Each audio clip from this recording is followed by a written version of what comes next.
get into the recap. So when last we left Squad B, uh, last session with Squad B began deep underneath the Stone Tooth Mountain, facing a young black dragon. And in the direst of straits, Bastakos busted out talking. He managed to make a trade with the dragon for the object that you needed. A big hunk of gold for the conch shell, which at the time you did not know whether or not it would work. To transport you to the storm giant gold. But you were able to talk your way out of it. Upon exiting the Stone Tooth, an animal messenger came to you in the form of a bird. The bird said, "Don't go back to Phandalin. Go to Tribor instead. Boris is going to meet you there." Did so, traveled to Tribor. Theoris met you and basically was like, Phandalin going to be able to handle itself. We need you guys to investigate what's going on in the Desserin Valley. So we're going to send Squad A after the Giants. So, spending some time in Tribor, doing some shopping, figuring out the lay of the land. When you began the trip south, I did put the map back in the main chat. It's the same map as the one that I uploaded earlier. I just wanted it to be more handy. Give me just 1 second. Could you please resend it?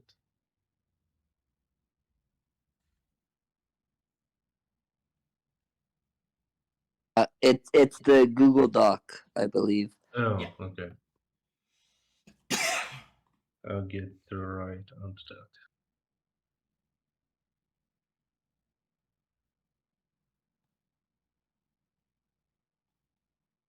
Right. Levanto, I have 3 children. So I sometimes have to take little breaks to be a dad for a few minutes. It's all right. It's all right. I don't Just- mind. So that's how that goes. So then you began the journey south into the Desserin Valley. Your destination is the town of Red Larch. When you get to Red Larch, you are going to be meeting a mercenary named Heath Blackwall. Heath Blackwall is a name that some of you have heard. Sengar from Squad A has his roots in the Dragon's Bless, which is the mercenary group that Heath Blackwall started and is still running. Heath Blackwall is semi-retired in the town of Belliard, which is also in the Desserin Valley. He's been ahead of you guys doing a little reconnaissance work. The idea is you're going to make your way to Red Larch. You're going to meet Heath Blackwall. He's going to give you the lay of the land, and you're basically going to take over the investigation. That's how that's going to work. So, you begin. You begin with you guys heading south, and you are now pulling into the town of Westbridge, which, if you look on the map, is somewhat north of the Desserin Valley. It's more of a village than a town. It's basically got one big inn called the Harvest Inn. It's got a big, above the inn, there's a big picture of grains and wheat sort of growing from the ground there, the Harvest Inn. And so it's called Westbridge because it's on the west end of a road that leads to the Stone Bridge, which is the main way across the Desserin Valley, the main way across the Desserin River. Although it is about a day or two's journey from the Stone Bridge itself. It's sort of the first village you see west of that bridge. You guys are pulling in there. It is evening time, about 6 or 7 p.m.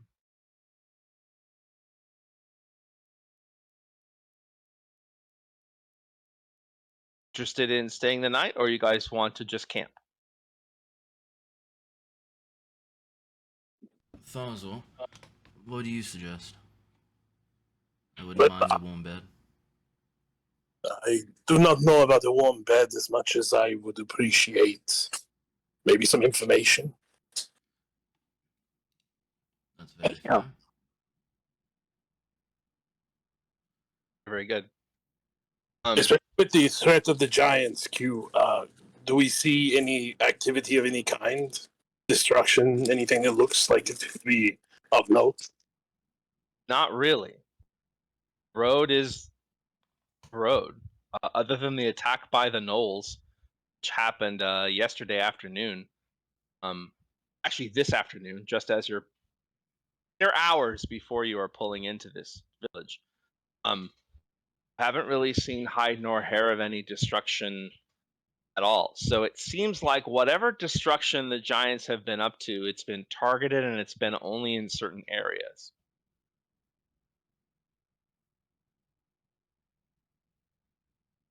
It is somewhat comforting. Anyway, there's this village and there's this big inn that's there.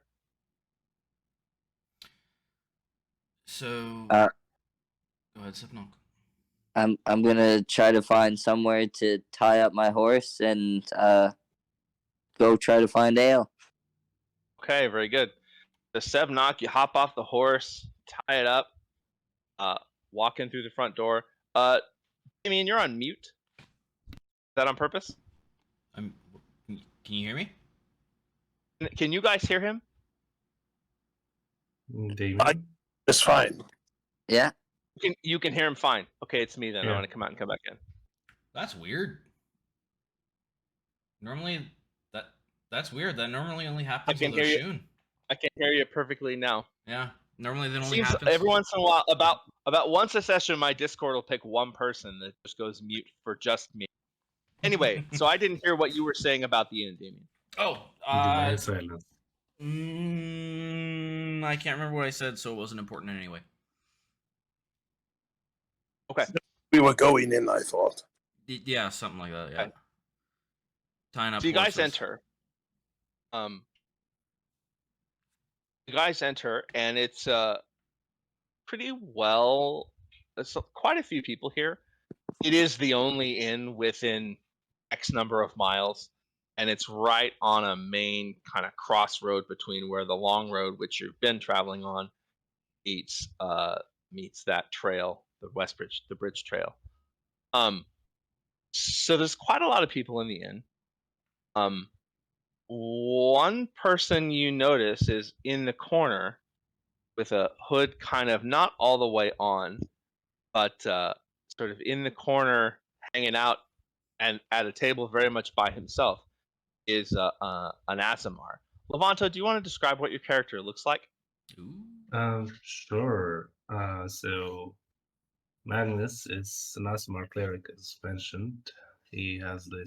Usually he has this like glowing and peaceful presence. His eyes are this bright shade of blue with that radiates like kindness and understanding kind of thing. Like he almost infuses you with these emotions. His golden hair flows around his calm face, and sometimes it shimmers with a bit of light because of his Athamer nature. And you can see on the right side of his cheek he has this scar that's like of burning. And he wears these robes of blues and whites adorned with symbols of Viewmater. And yeah, that's about it. He has this serene expression and basically brings comfort to the situation, kind of thing. I Very good. apologize. I missed the name of the deity. Viewmater. Would you mind spelling that for me? I'll just type it down. Do I Okay. type it down in the main chat? Thank you. I'll do that.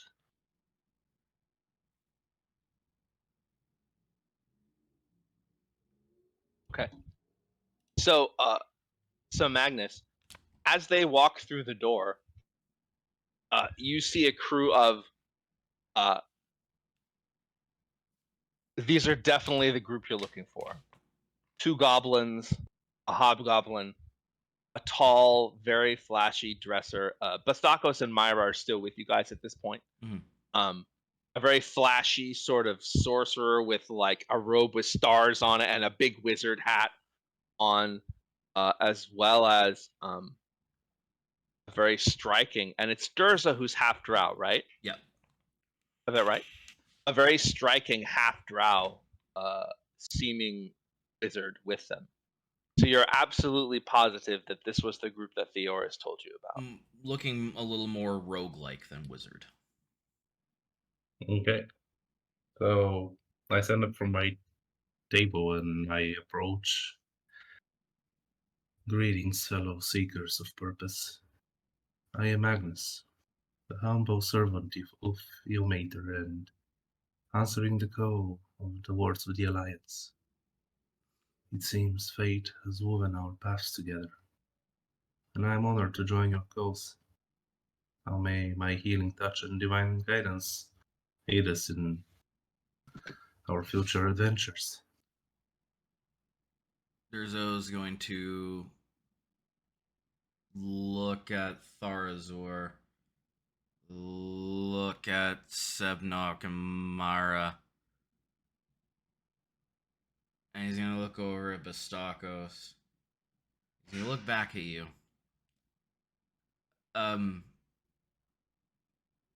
Good evening?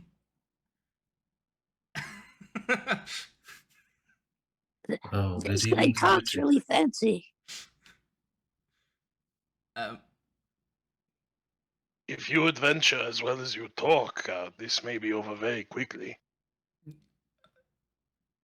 He did say healing. I did, That he indeed. did. Do you drink? Not usually, no. Would you mind do you want to have a drink with us? Then maybe we could talk. It appears to serve the occasion, so I may make an exception. Very good. Can you make me young again? Oh, right. I forgot about that. Yes. I can try to mend your soul, but no, unfortunately, that's beyond my abilities.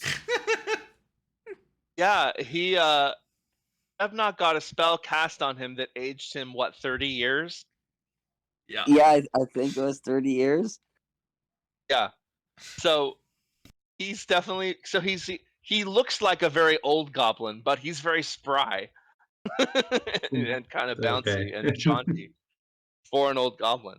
So you guys pull up to the bar, and there's a little shelf behind it, and the halfling bartender comes up and he leans over and he says, "Hello there, I am Herring Dardragon. Pleased to make your acquaintance. This here is my inn, Harvest Inn. I am bartender. I am also the curator of all of the art you see around you. If you have any interest in any pieces, let me know. I'm always willing to make a good deal." And this, for the first time, you notice a lot of very strange art around. The taste of it is questionable at best. It looks like a lot of kitsch, but it's displayed as though it's like this great kind of artistic, endeavor. And Herring says, "Oh, please, I take your order. I will say a nice red wine goes perfectly with the sculptures." Can I do an insight on the paintings to try and gather what expression he was trying to portray artistically? Oh, sure. Sure. I understand this may not be possible. I would very subtly like to cast detect magic as a ritual to see if any of the pieces of art have a magical essence to them. I will wait my turn. That's 16 Yeah, you can do that. on the insight. 16. As far as you can tell, he thinks that they are absolute, great, beautiful works of art. Was he? But imagine, in the corner, the picture of, dogs playing cards, like that kind of art, and sculptures of nude women, but they're just not artistic.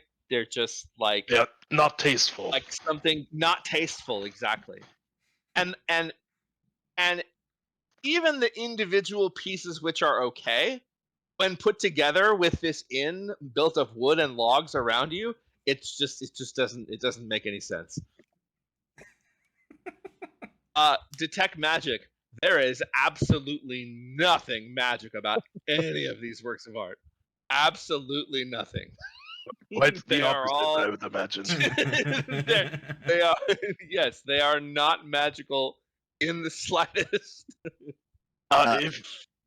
If you say his name was Herring? Herring, yes. I would order some kind of cordial or something to sip.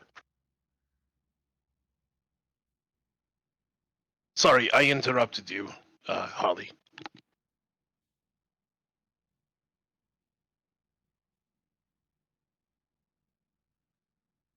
Sorry, guys. I did hear what you said. You're good. So go ahead, Harley. So I was just gonna say, ale for my friends, and then I want to just pick at a random painting in the room and say, I'll take that one. Oh, I noticed you're looking at the Lugubrio. I can tell you, sir, are a very discerning eye. I imagine you are quite the art historian, Master Goblin.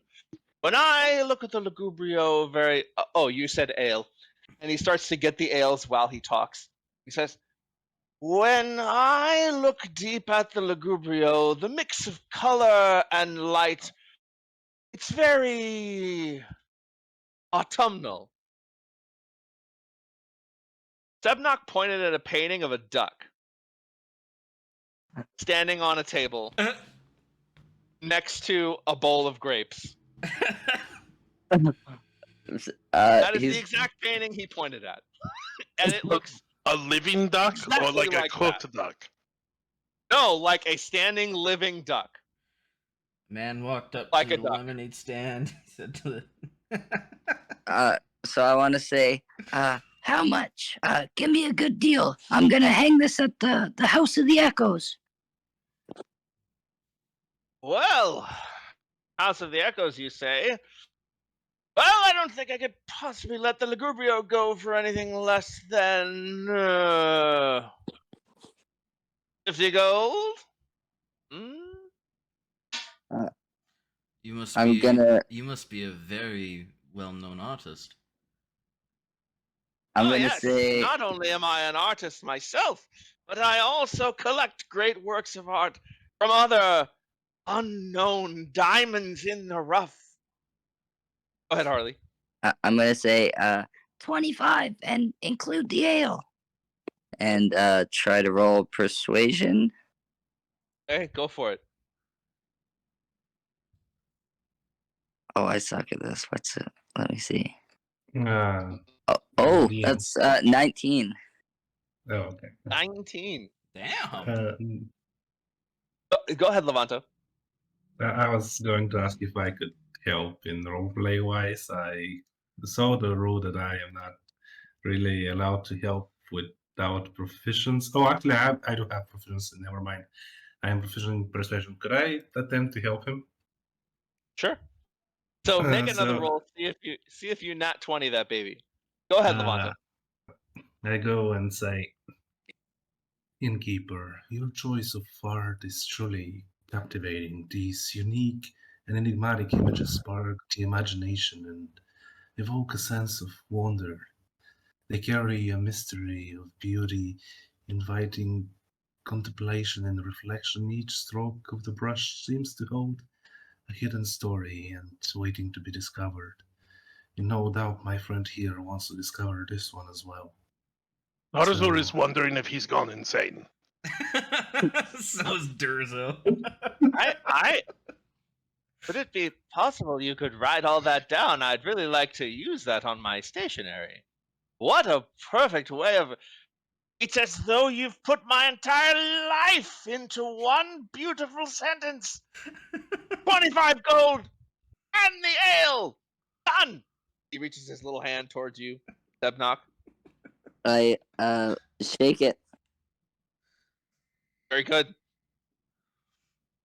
So he calls out, Gubris, Lebri, take that off the. Climb up and take that off, and you see two other halflings that are the. One is a female and one is a male, and they're both sort of the servers. And he says, climb up and take that off the wall. We have a buyer. Ale.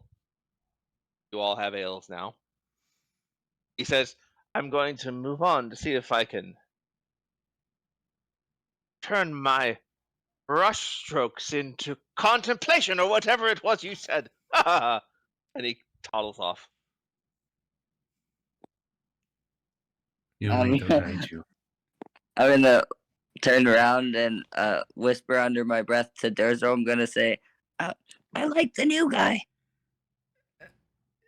It I'll whisper back. It seems that he definitely has a place with us. I don't know what he's saying, but it sounds pretty good.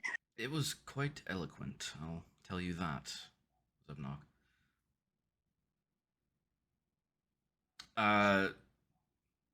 I'll grab my ale and start heading over to a table, and I'll sit down. And as I sit down, I'm gonna kind of like just lean forward, and Lazarus is just going to kind of flitter down to the ground and then flitter up to the table and just kind of sit there. So you just Magnus, you see just a black raven with just deep red eyes. Ominous. No, All right, bedtime. go ahead and join you on the table. Tarzor will join them as well, but he will give his ale back to Sebnock. All right, go on. Sednock will slam Tharzor's ale, and then he will hold up his own ale, and he'll say, Toast to the new guy. Magnus, Oh, you said your name was? Yes, indeed. Um, Magnus Grove. to Magnus, I guess, and Durzo will hold his cup up. No need for that, really. I am very humble. But Theo take his whatever they serve their drinks in, and Tarzor will hold up the empty tankard. I'll take a sip and I'll put it down. And when I do, Lazarus is gonna just dip his beak in. He's drinking. So there's a little lull in the conversation, and Bastako sort of leans forward and he says, so listen, guys, I've been thinking a lot about this, and I think I need to take a break. I think I need to focus more on my performing. He does kind of a little trick where he makes fire pass from one hand to another. Says, I feel like that encounter with that dragon kind of changed me. And, I think I'm not saying I'm leaving the adventuring life for good. Not at all. But I definitely feel like I need a break. you just say Tarzor you face a dragon. would pat him on the shoulder and would say, any change in your case is for the better. So I support this 100%. He looks towards you, Magnus, and he says, yeah, we saw a dragon. What was it? day before yesterday, and somehow I was able to talk our way out of trouble. I don't know how I did that, but it just made me think, how many children are going to be disappointed if I can't continue my showmanship? How many people will go unentertained if I should get eaten up by a dragon? It just made me So think, time for me to take a break. Go ahead, Magnus. you see, Magnus initially just took a little sip out of his drink, and now that you mentioned the dragon, you could see before that he was really anticipating the adventure and stuff, and now almost a little fear strikes him, and he takes another big sip out of his drink and puts it back down on the table. Do we notice that? Yeah, it's very obvious. He's not good at deceiving people, and he Maybe also isn't trying to hide it in any way, really. Okay. Remember, even in the darkest of times, there is always a glimmer of hope to be found. So fear not. I am sure that your adventuring days are far from over. Sako says, I think what you also mean to say is, within every dark moment, there's light. And he casts a little dancing lights off of his hands, and it makes it dance around. He's like, huh? Huh? You like that? And then every dark moment, there's a little, yeah. Every dark moment, there's a little light. Yeah. Yeah, I like that. Bastakos. Anyway, long story short, I think I'm going to take my horse in the morning. I'm going to head back north. Bastakos, you always have a place with us. Despite you being you. But I You will... bet I did. Wait a minute. Don't worry about it. But I do appreciate, and I will always remember that moment with the dragon. That was quite impressive. Well, it's going to make a great story, I'll tell you that.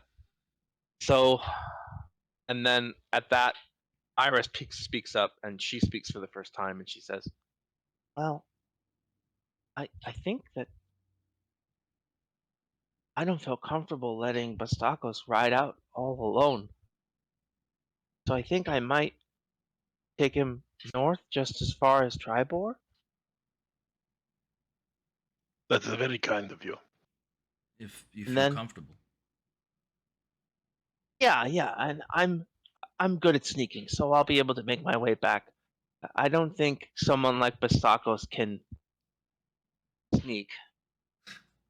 So I think it's better if I go with him just to take him up there, and then I'll meet you guys in Red Lodge. That would make me feel better about the whole thing. Try to avoid him. I would say in Goblin.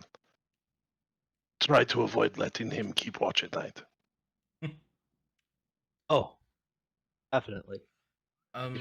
If Even if I have to sleep in the saddle during the day, I'll keep the night watch. honestly, you don't need to worry too much about that. And Lazarus and me will communicate through our telepathic link, and he'll just kind of like hop across the table, and he'll kind of do a little side thing with his head, then he'll flitter over and hop onto Myra's shoulder. She says, "Oh, well, not really necessary. You don't have to do that if you don't want to." Oh, Lazarus really likes you, Myra, so I don't see a problem with it.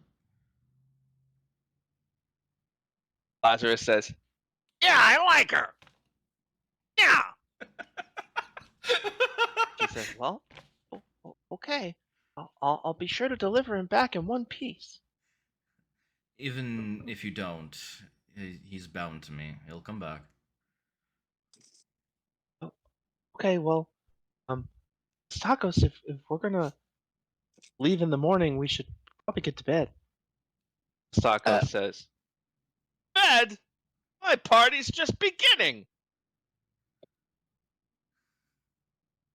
Sebnak would say, Before you get drunk, you better take this, Dragon Slayer. and I would give him the health potion that I bought for him in Tribor. Oh, he says, "Oh, well, I mean, I'm sure I won't need it, but thanks. I'll if we make it to Tribor, I'll give it to Myra and she can bring it back to you. Sure. Myra says, "Thanks, Sebnock. That's really thoughtful of you." Yeah. Not to Well, be rude. thanks for saving us. Myra says, "Oh, I'm gonna go to bed now. So good night." She walks off. Not to be rude, but I did give you my name and I didn't get yours, and the words of the Alliance only gave me a brief description of your looks. Could I have your names, please?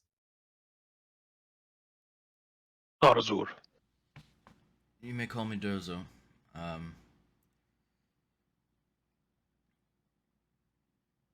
It's a pleasure. I'm Sebnock. A pleasure to The meet you. the sorcerer you see before you is Bastakos the Great. Should it be Bastakos the Mighty? Bastakos Perhaps the subpar. Bastakos the. Now listen, you. I thought it was Dragon Slayer. Dragon Tamer, he didn't slay shit. Yeah, Dragon Tamer. Let's go with that. And he says, "You know what? I think Myra's right. I'm gonna go to bed. We Good to still meet you, Hey, Magnus. we And still maybe love I'll you. see you in the future." To be fair, taming a dragon is much more great than slaying one. He points at the two at the doubters, Urzo and Urzo's Tharzer, and he gonna said, face "You hear palm. that? You hear that? Taming is more impressive than slaying," he says. And he said it really well, too. "All right, I'm going to bed. I'll see you later." He goes off. When he leaves, Durzo's gonna take his head from his hand. One piece of advice I can give you, Magnus, is when around Bastakos, do not feed the ego. Yeah, he might explode now. As much as I like to, shit on his parade per se, I do actually like the idiot. But inflating his ego is the worst thing you can do. Oh, I didn't mean to. I just really find it impressive that one could tame a dragon. We should probably tell you that a dragon might be chasing us.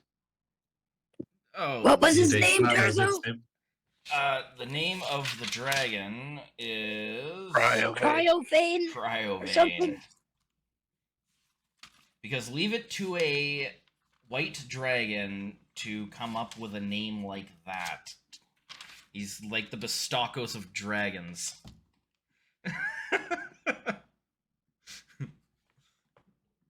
I am sure that Dewmaker had a purpose when he sent me here, so I fear not.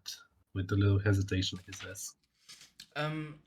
You said that you've been sent here. I haven't really figured out or caught the gist of who exactly sent you. Well, that is a bit complicated in a sense. The Lords of the Alliance did send me particularly here, but Dewmaker is the one guiding me. I had a vision and I had to leave my temple. And I had to be more useful, so I heard about these great heroes that helped the very poor town of Phandalin, and I investigated. And so I found my way to you. I. When you Who the say, heck is Elmater? well, I'm glad you asked. What was that? Sorry? I said, who the heck is Ilmater? Dewmaker is a deity, one that is really compassionate, and he learned me how to go through suffering in the sense that we can all learn from him. It is almost an art. And I had a terrible accident when I was a child. He saved me from that moment. I was about to die. And then he stops his story as he doesn't feel all too comfortable to continue. As of right That- now, as he finishes his tankard. Sebnok will he's wearing like a big wolf skin. And it's like open down the middle, and he's just gonna gesture to the big scar that's literally running like down the center of his body at like a diagonal. And he's gonna say, I know something about that myself. And as do I. I'm gonna kind of like look at my hands. My my ancestry doesn't necessarily agree with me in some of the places I go.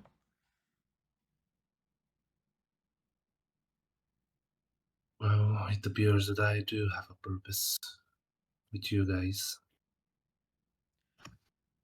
As a matter of fact, he pulls out a little necklace around his neck that shaped like a tear. Your mater is also known as the Crying God.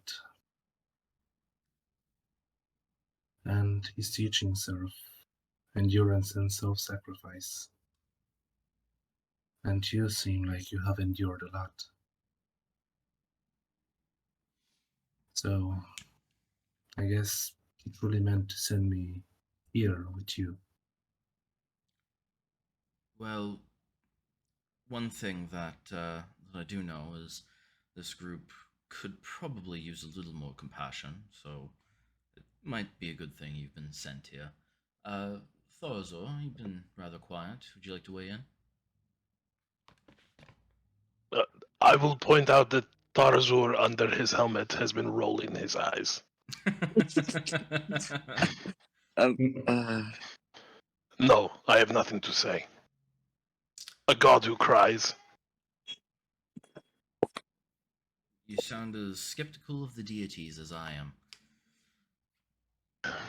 But a gentleman of compassion could be an asset for us. And again, he did say healing. I did. And no worries. Your mater also is very forgiving, and so am I. So you may be skeptical about his ways, but I am no skeptical of yours, so I will follow you and make sure to forgive your disbelief. Do respect, my friend. You can keep your forgiveness. I do not ask for it, and I do not want it. Out of curiosity, does this forgiveness extend to, I don't know, The bad guys? never mind. I don't want to bring it up.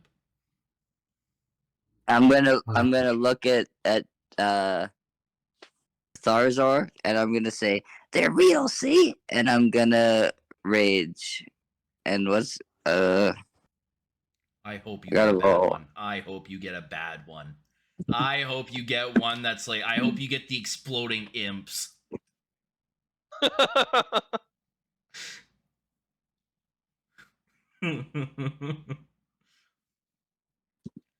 okay? I'm waiting to hear the words. Did So you just there's an- teleport to the roof or something? I'm waiting for the words. So there's an explosion 5 feet away from me. I just gotta see. It's a D8. Okay. What happened? Gosh darn wild magic barbarian. A 5. What happened? Whenever a creature hits me with an attack roll before my rage ends, so basically nothing visible happens. Were you trying to portray something, Subno? So, does it just look like Sebnok is essentially trying to pass wind or something? Yeah, it basically does. He kind of just like squinted for a minute. Looks like he kind of like the veins popped out in his forehead a little bit, and he just looks at you, and nothing happens at all. At your age, you really need to eat more fiber. It's quite alright, Sebnok, and I will pat him rather heartily on the shoulder.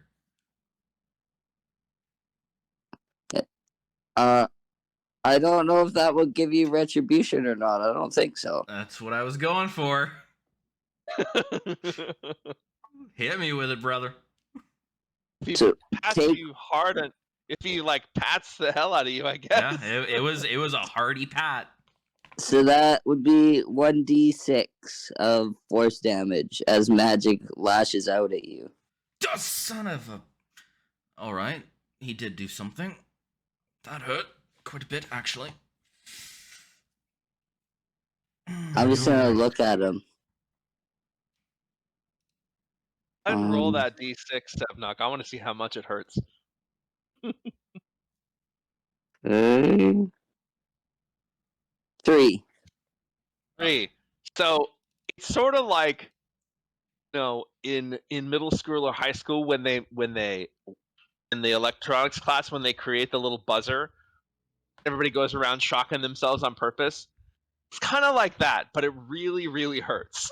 It like your whole hand is a little numb and tingling. The pain kind of is working its way up through your forearm into your elbow.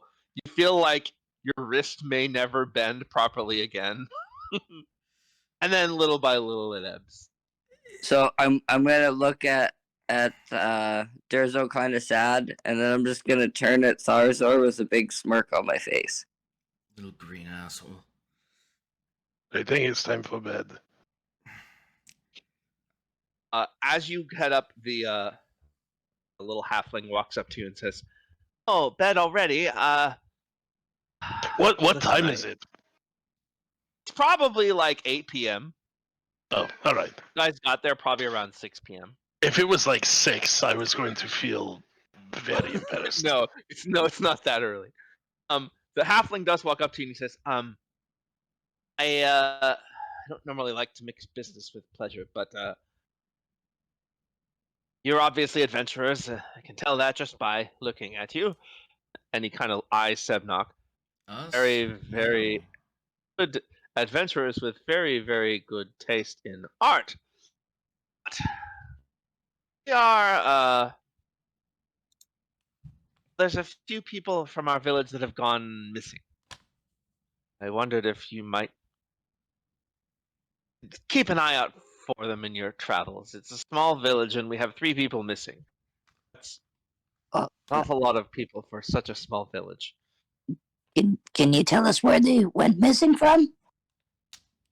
Well, sure. There's a couple of siblings, Oric and Athna, and they're just teenagers, really just kids, and they went missing off of their farm.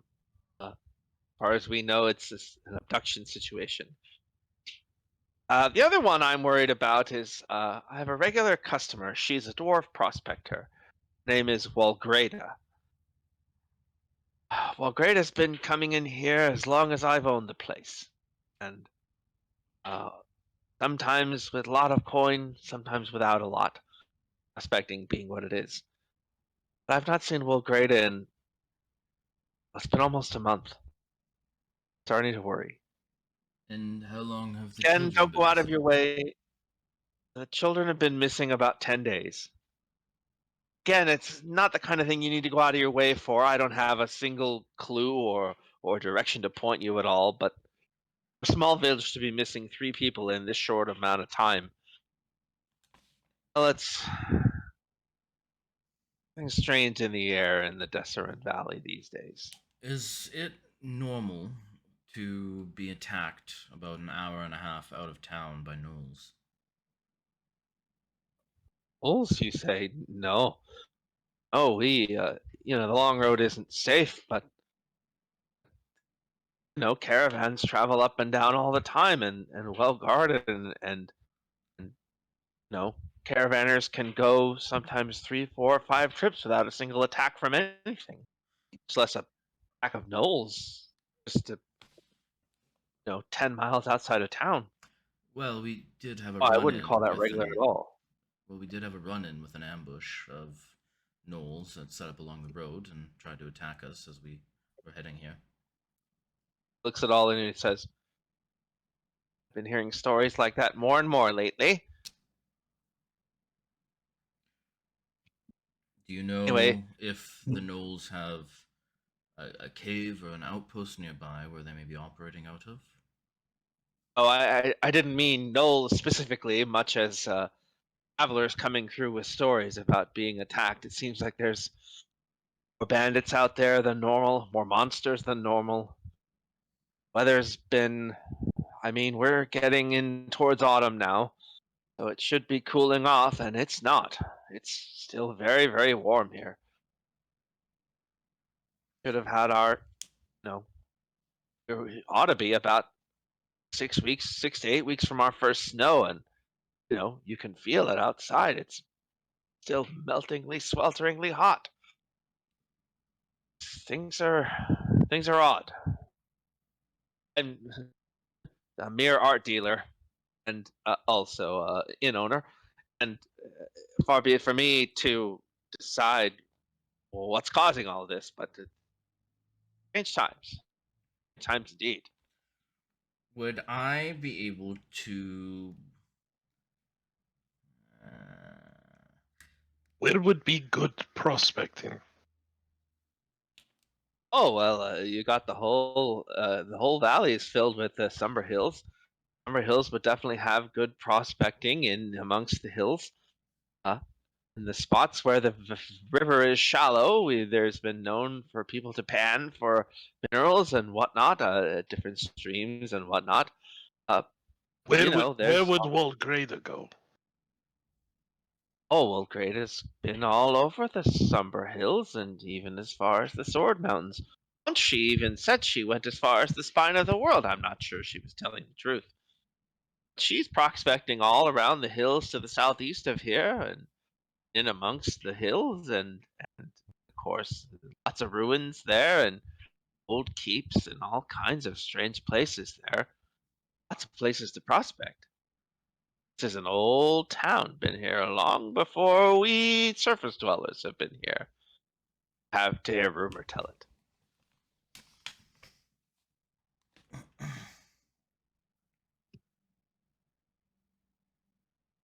Where are these? I'm sorry, I missed this. Where are these boys' families? They're on a farm just east of here. If you were to travel along that, let me pull up the map myself so I can give you the right name of the road. If you follow the stone trail just southeast of here, you run into the farm maybe 5, 6 miles out. so that was Stone Trail. Yes, the stone trail. So Westbridge is at where the long road and the stone trail meet. The stone trail heads southeast, sort of skirting the north part of the Summer Hills, um, and leads to the stone bridge, which crosses over, and then Belliard's the next town on that side. But we are supposed to Whereas go to Red Lodge, right? you are going to Red Larch, which is directly south. Okay. Perhaps About a another 40 miles. perhaps so. a quick detour. I don't think it would hurt. Yeah, as the news of these missing people go through Magnus's ears, you can see a little bit of concern and empathy flickering in his eyes. He really takes a moment to think about it and how to go about his ways, looking at the way that you guys reacted, but either ways he will proceed as he goes and says, "Friends, the plight of missing people really fills my heart with a deep sense of sorrow. It is in these times that the teachings of your Mater shine the brightest. We really must lend our aid and stand as a beacon of hope for these people who have lost their way. Please, I am begging you to help these poor souls." A beacon of hope may be a little too far, but we can definitely look into it.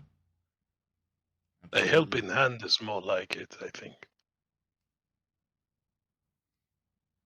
We are of the Echoes, and it is our due diligence to at least try and root out a problem as we see it.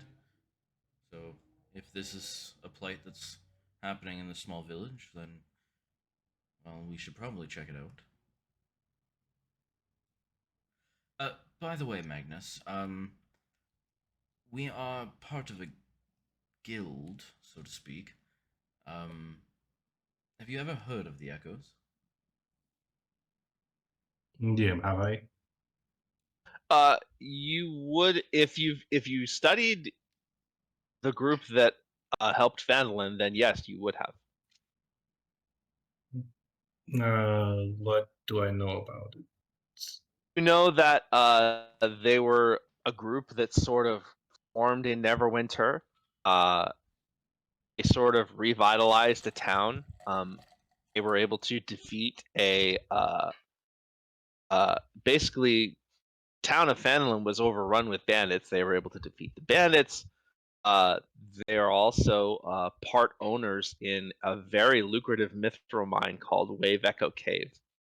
And they were able to clear out Wave Echo Cave, a very haunted place, and even defeat a drow Drider wizard doing so. Echoes were formed as a guild really after that. You also know that the main inn in Fanlin is now called the Green Dragon Inn, and it's named that because of the young green dragon that they killed. And its skull is mounted. You would also that skull is mounted there in the inn. You would also know that this group of echoes are a different group than that group. These would be the trainees and the sort of not the literal descendants, but the group that were recruited by the echoes. They're the proteges that they've put in place behind them. Proteges, perfect word. I did hear a few heroic deeds by them. If it interests Somewhat you, familiar. well, I'm glad. But if it interests you, there may come a moment where we meet up with some of the other echoes, and your views align with certain someones that are heading the guild, and I'm sure they'd be excited to have you as part of it. Well, let's not rush time. We'll see how things resolve. For as a matter of fact, if we are going to check on these missing people as well, we don't know the outcome yet. But I would be mostly interested in that meeting that you speak of. That sounds fantastic. Shall we get some rooms then? I'll turn to God, my notes are a mess. I'll turn to Herring. How much for the rooms? Oh, for art dealers like yourself, about 1 gold for 4 rooms. I'll just flick it at him. Oh, expender. He looks away and does bite it a little bit just in case. You're becoming quite frivolent with your money as you get older, Subnock. It's because money's what almost got me killed in the first place. So the truth is, I don't really like having it anymore. I'll take it if you don't need it. You can always fund some fun things for me. I'm gonna squint at him. I'm gonna roll a d6. Okay.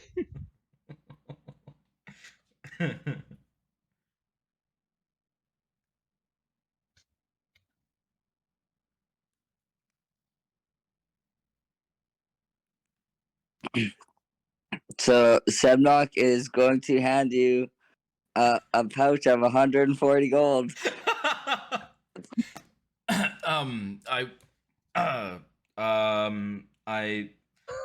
He's gonna reach out. He's gonna take it, and he's just gonna kind of hold it in his hands.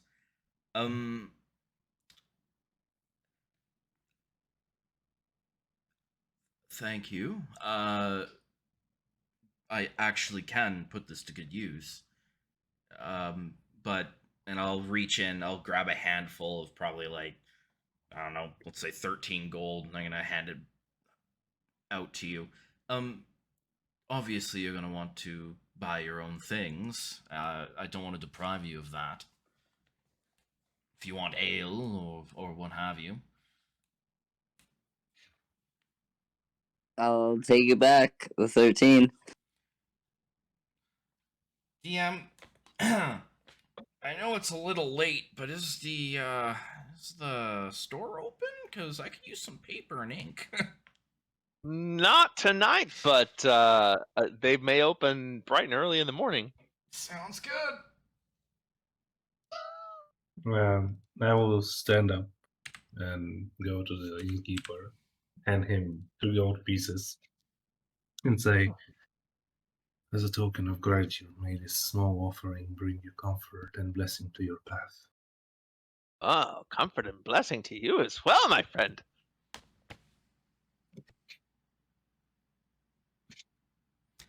I'll lean over to Thurzor, watching that transaction. Remind me not to trust him with my money. I don't trust anybody with my money. You know what I mean? And honestly, I'm surprised you still can see straight with how hard you were rolling your eyes.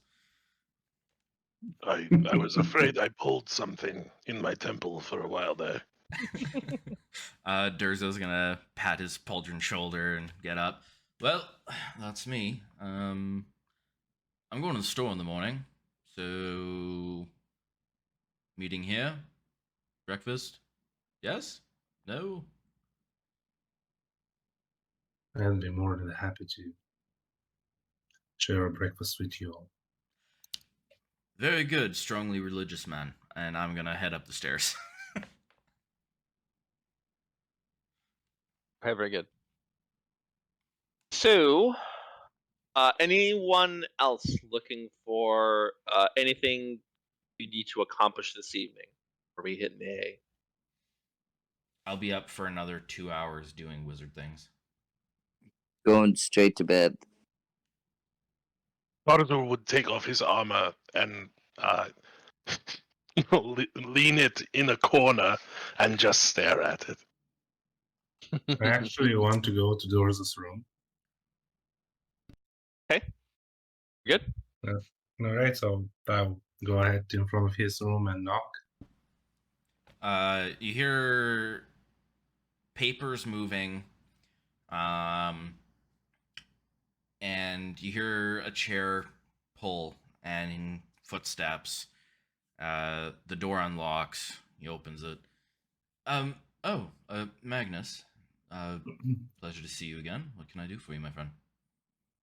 May I enter, please? I'm gonna look at the desk just full of fucking papers. Yeah, I don't see why not. Alright, I'll step right in. I saw that your hand was pulsing after you slapped that goblin. Oh, Would that. you mind if I take a look at it?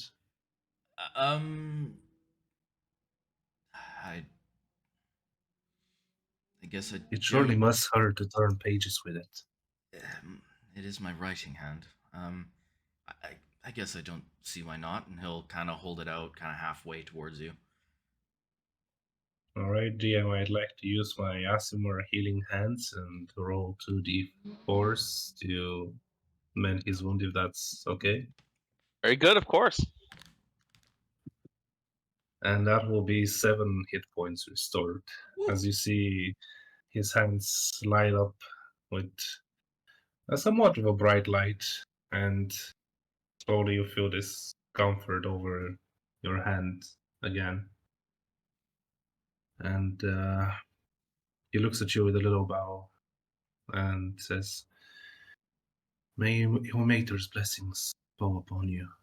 And Durzo's gonna flex his hand a few times. That is quite Good. impressive, actually. That is probably gonna speed up my writing and copying and research that I'm doing right now. do you need any help? Did I see any physical representation of this inert healing power coming from you? Or did it look kind of the same as a paladin would healing hands? But I would suppose it's a bit different, as you would see actually his eyes at this point, as you're looking into that, his eyes actually start going with a bit of a yellowish bright light, and his hair, as I said, occasionally has this almost candle-like feeling of giving light. Like as he does that, it's very, very much present. Okay. Like So all these Sasimar kind of features. So above table, real quick. I played a fallen ASMR in this world, this universe. The way I played her was essentially like ASMRs are not like super well known and obvious. They're known, but it's not like you see an ASMR every day. So my question is, would Durzo easily be able to identify based on that information that you may be of celestial blood, or would it be something he'd have to think upon? You could make a history or an arcana check, either one. Also, that's all world building together. Up to you as well, Magnus. That's not Technically, he's taught how to suppress his Sasimar features. He was very much prone to racism in his early childhood, so he tries to suppress it. And obviously, when he's using his Sasimar powers, it's very much present, as he's unable to suppress to that point. But yeah, I don't know what your knowledge of Asimars would be. okay. So I rolled for Arcana. I rolled a 3, so that's 8. Ooh. Uh, really hard to tell. I mean, obviously, the knowledge that there are Asimars is well known to everyone, but it is sort of a legendary thing, and you actually haven't met one before. Durzo is gonna keep flexing his knuckles and feeling out the wrist. Um, that was quite interesting. I feel absolutely fantastic. Thank you very much, Magnus. I appreciate that. You're And always welcome. he's essentially taking a mental note of the features that changed when you cast it. Not sure what that was, but he's definitely noted that. One more thing, I see that you're quite busy around here, and I've been sitting in this inn for the past 6 or 7 hours. I assume you're traveling. Perhaps I could help you a little bit with your organization. Um, that, my friend, is a little bit tricky. Um, actually, there is one thing I am very curious about, and I'm going to reach into the sleeve of my. So, Durzo has long hair that's tied tightly into a ponytail, a hood, and pretty sure it's leather. Double checking. Studded leather armor integrated into very tight black robes with tinges of purple throughout. And he reaches kind of into the fitted wrist of the robes that he wears, and he's going to pull a wand out. And he's going to give it a swipe, a small little twirl, and you'll see the tip light up slightly. We still have you, Q? Yeah, I'm here. I used the Wand of Secrets to see if there is anything. The wand is 3 charges. While holding it, you can use an action to expend one of its charges, and if a secret door or trap is within 30 feet of you, the wand pulses and points to the nearest one. Do I get anything? No traps. What was the other thing it does? Secret doors. No, not a thing. I just don't Everything trust. seems above board. It's a plain old inn. Just don't trust this art dealer. He might have a stash somewhere. Um, well, that did nothing, and I'm gonna put it back in my arm. Essentially, do you know anything about studying magics? I'm assuming you're a cleric, yes? I am. And my knowledge towards magic is not as good as the one towards religion. No, But I am somewhat knowledgeable. quite all right. I do know that your magic comes from the deity that you pray to, and in all honesty, that is interesting to me. Now, the only thing is, I'm currently spending my time trying to learn a new spell. Uh, and I'll bring you over to the desk, and you see just an array of papers. You see a book that's been flipped open to a certain page. You can see arcane scribing. You can see different runes inscribed into the pages. The ink itself almost seems like it's kind of alive, if that makes sense. So this is a spell book that I found off of a wizard, and I'm going to gesture to one of the arcane runes. This rune here is for the spell magic missile. You pull your magic from divine. I literally weave the arcane energies from Faerun itself, and essentially, I'm just learning a new spell, a new way to weave that magic together. So, unfortunately, there isn't much that you can do to help, but I thoroughly appreciate the opportunity and offer. Well, I may attempt to anyways. I may try to guide you with your mater's ways, perhaps. We could learn a thing or two from each other this way. I would like that, and I appreciate it. Okay, just waiting on Q to unmute himself. Yeah. Q, I'm ready. can I use my guidance in a sense to be almost channeling my divine energy through him in a sense to either speed up his process or help him understand it better? Hmm.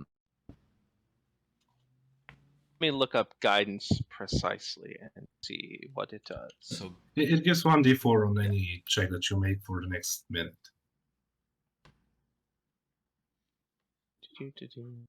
essentially, he's just trying to like I would assist say- me with. I would say that yeah, that does accelerate the process of whatever it is that you were working on. So You have in that minute that your guidance perhaps have an insight that you didn't have before, or you have sort of a little breakthrough, a little aha moment. So if that's the case, then you see me writing furiously, dipping my pen in ink and just writing super quick, and you can see that I'm transcribing and copying down the runes, and as I do so, I put the pen down finally after 30 minutes, and I look down. Does this room have a window queue? It does. I'm going to walk over to the window, holding my spell book in my left hand, and I'm going to bring my right hand up, and I am going to swirl my hand to the right, almost touching to a point, cross over to another point, bring it up to the north point, and as I do so, you're going to see missiles fire from my hand to a tree in the distance. Fascinating. Thank you. That's quite remarkable. I appreciate that. I didn't think Also, you'd could be able. we Go ahead. Could we also just say, because I actually went out of my way to prepare how I cast my spells, to say that while you were doing this, I would hold my hand over your shoulder and keep chanting for the time that you need it. Lumina Mentis. Lumina Mentis. And that would be basically his chanting over the spell. Yeah. That's awesome. That was fantastic, Magnus. Thank you very much. That actually probably would have taken me another hour. Well, no, not to sell myself short. Probably another half hour. I am happy that I could guide you. And now I guess I'll be off to bed. Well, that concluded my business for the night, so I as well. Thank you again. And the meeting was interesting, to say the least, but I do. You're creating a positive relationship very quickly with us, and I respect that. Thank you. He smiles and he bows, and he will be making his way out of the room. I'll close the door behind him and smile at my spell book and go to bed. So essentially, Eureka moment made that hour turn to 30 minutes. Exactly. I'll go Okay. to my room and I'll give a prayer to Ilmater, and then I'll go to bed as well. Good. So you guys wake early in the morning. There's a particularly loud rooster outside the inn. You wake with the dawn. However you feel about that is how you feel about that. By the time you're up, I may or may Herring's not already use... there, making breakfast. He's, cooking stuff up, so you guys can order breakfast, whatever you want. I may or may not have used my new spell on the rooster.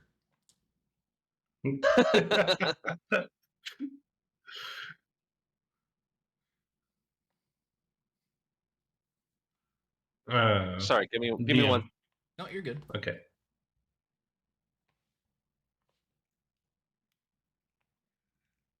That's awesome. So far, since I got all these spells, that's 3 of them I've checked off now. Okay. Yes, I'm ready. DM, I have a question. Is there like a channel in the Discord that is for like emoting kind of thing? In a sense, like if I don't want to be interrupting anything, but if I could have a place, or is there a place for me to write down, like let's say Magnus does his morning prayer and then leaves the room, stuff like that? One thing we do on Sunday is if you click in the top right, there's a chat for. Oh wait, unless you have it pulled out. Actually, I don't know. I have it pulled out for recording purposes.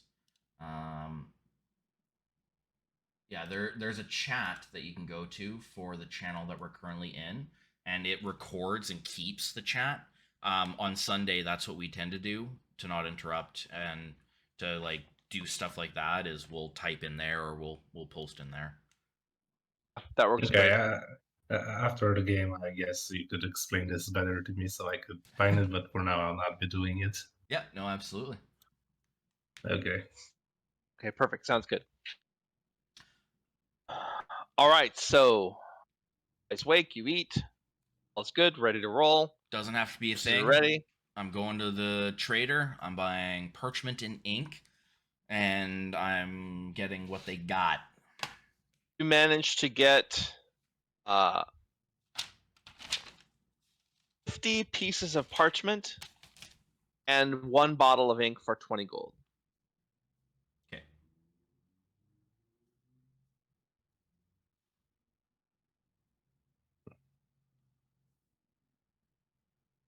Then I'm good to go. And the shopkeeper was particularly happy that you were buying parchment. He had a big stock of parchment that he hadn't sold in a very long time. He was very happy to part with it. Wizard came through here, yes? Yeah. Wizard came through here once. Never again. Well, So I had the stock, and I'm happy to see you. fortunately for you, this is probably a pass through and you won't see me again. So I'll take that off your hands and thank you very much. And I'm out of there. So, are you guys going to jog by that farm along the stone road? Is that the plan, or are you guys just going to head straight south? I'm definitely going to be trying to nag the party into doing that. I think that was the plan. Tharzor, you're still interested in that? Yes, he wouldn't say anything, but the idea that children might be in danger would bother him greatly. Holy shit, Tharzor has a heart. Let's go check it out then. So, sure enough, it's probably 5 or 6 miles. So it's probably, I don't know, a little less than an hour for you to get there. Once you arrive, you can see that there's a farmer out working in the field. Sort of stops and looks up. He's got that sort of hollow look of a parent who's lost his kids, and his eyes seem really sunken, and he seems like he hasn't slept in a long time. He says, "Well met. I do Erin, for you, gentlemen." Erin sent us. We were told that there were children missing. We would like to help Yes. find them. Yes, my son Oric and my daughter Lathna were missing. Here, if you'll follow me, I'll take you up to the house and meet my wife Lorna, and my name is Herzog. And yes, we'll show you the house, and there's not much to go on, but any help you'd give us would be just tremendous. Can you tell us where you last saw them? Yeah, in fact, I can show you. He says, "Come with me." Is it a dirt Go with road him. up to the house? Yeah, it's a dirt road. It's really more. Yeah, it's pretty narrow. Dirt road leads up to the house. It's only about maybe a couple 100 feet. As you go to the house, he says, "It's my wife Lorna," and you see her, and she's literally just sitting in a rocking chair, not rocking, just sitting there like this, and she kind of looks at you, totally vacantly, and says, "Oh, terse." Herzog says, "Yes, Lorna, they're here to investigate and maybe find the children." Lorna says, "Oh, can I give you some water?" Do not trouble yourself. We are here for information. We do not wish to impose. All right then. He goes back to staring at nothing. Herzog, the man, says, "All right, their room is back here." He goes back and he says, "This is my boy Oric's room. This is Lathna's room. Oric's room is, we haven't touched anything." And you see, obviously, one room is a boy's room, kind of messy, stuff thrown about. Looks like Lathna is the neater of the two. He says, "We did find Lathna's window open. And the other thing we found, which we didn't make any sense of, there was a puddle inside the house. Keep in mind, it's no rain whatsoever that day.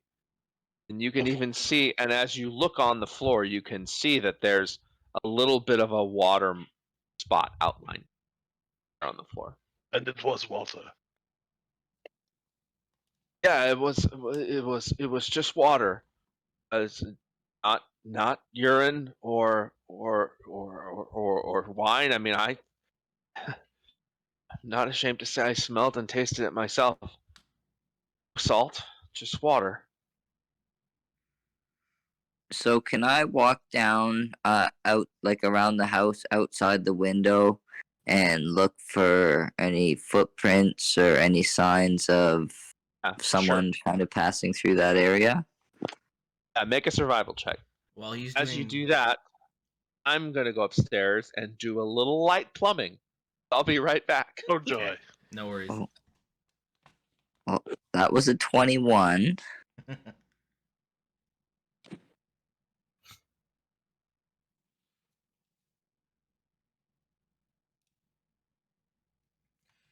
Levanto, Yes, happy to have you, man. This is awesome. I'm happy to be here. I actually got recruited by Luke. I've Kind of heard. thing. He told me about this group, and Lucky timing. I contacted Q, and I was like, yeah, this is me, and what's next? And he was like, well, actually, I have other people to interview, and I was like, oh, I see. So I have some competition, and I actually went out of my way to give this idea of my character to Q and tell him a little bit more in depth about myself. Took me like half a day to figure this stuff out. So yeah, I'm happy to be here and bring some light onto Magnus. No, it's awesome, and I will say, that interaction, that role play, that was just, oh, that was awesome. Thank you. I mean that's really my style. I like to immerse myself, and Oh. I like to bring other people up in a sense. And whenever I see someone, usually who is not having as much of a spotlight, and I just go and try to interact with them in a sense. But Yeah. also try not to be too disruptive because it's over Discord that many people speak at once. So Yeah. No, and I feel the same. That's why I like to throw the baton at Tharzor every once in a while when he's too quiet. Tharzor is a very brooding character compared to Dordan. I am looking forward to meeting your other characters as well. My other character is very different too, so Yeah. No, that's awesome. Yeah, no, That is great. A Squad is a lot of fun and a lot of personality. Right. Plumbing success was very light indeed. Well, that's good. Thank So God. you rolled a 21, Sepnok. Yes. So about 10 days, hard to see. Do you see what looks like, I would guess maybe 3 different pairs of footprints that seem to head off from this direction, almost directly, following the road, but not on the road. That's the stone trail. Is where it would follow. So it looks like they're traveling southeast. You're able to follow them for probably 100 yards or so, and then after that, they sort of fade out. Um, It looks like they were headed towards the river. while we were in the house, I would say, all due respect, does your son's room normally look like this? Yes. Okay, I Always. just wanted to be sure nobody had ransacked it. Oh no, he ransacks it himself. I lived with goblins. It's much worse. Expect. Um, He almost starts to laugh, and then the laugh just fades. Swallows the laugh. can I try and I want to see if I can try and make some sort of connection in my head between intruders, kidnapping, and liquids being left behind. If there's anything I may have read being an urban bounty hunter, specifically that I may have come across a story or maybe came across another I can't even remember what the name is called. You can make an investigation check. Okay. You can make it with advantage because I would definitely help you with that. The League of Blades, that's what I'm part of. With advantage, which dice do I want to use? I'm going to use that one. Yeah. Well, it's a good thing I picked that one because it was way better than the other one. Investigation. 18. 18.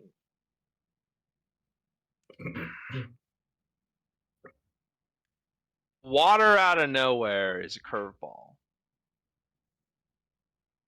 What you guys know about the Desserin Valley with weird people coming in from all over the place checks out. And weird people doing weird stuff checks out. Water is a curveball, and the best you can think of is Otter Genasi? Maybe?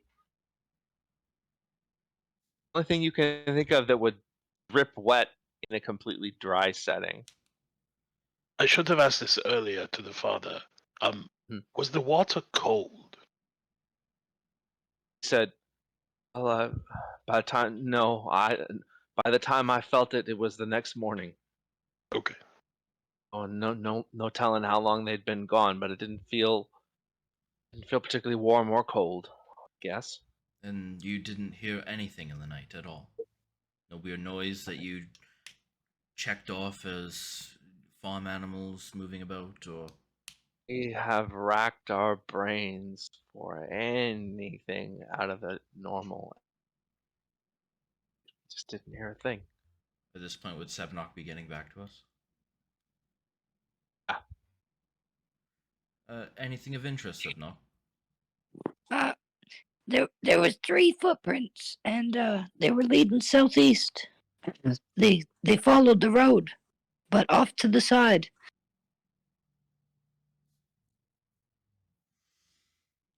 Isn't that the direction of the river? It is. Water, abduction, river, 3 of them. The only thing that's currently coming to my mind is Water Genasi. Now, I don't know if that actually means anything. And I could discern that they were human-looking footprints, correct, DM? Or humanoid? Yes. Okay. Yes. Were they barefoot, Sevnok, or were they wearing boots? Boots, I think. So that you know, and you guys can check your map. Southeast is the direction of the river. That's 35 miles. The river. So it's a long way. Is there a body of water around here? A pond? A reservoir of some kind? Make a. I guess that's investigation too. Make an investigation check. Would I be able to give him advantage on that?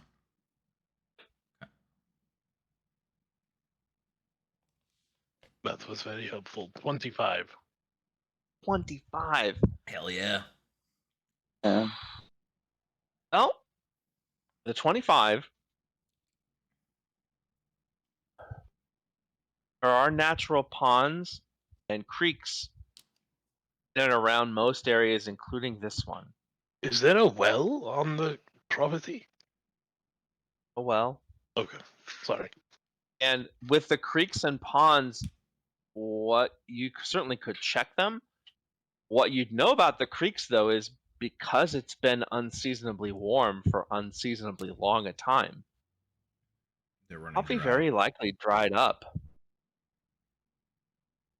So I'd say with a 25, you're almost positive that there's no water that would connect to the river from here, and very few reasons for anybody to be tracking enough water to make a puddle in here. My mind keeps coming back to Water Genasi. And especially with the brainstorming, Thorzo, I failed to see it being a different creature. The footprints were boots. The nearest water source is 35 miles away. The creeks are running dry. Magnus, You see, Magnus is inside and trying to comfort the mother. Mhm. I am just waiting for you guys to finish your investigation. I'll Unless you try to involve him. yeah, he would. He'd kind of head to the doorway and just kind of lean out a little bit.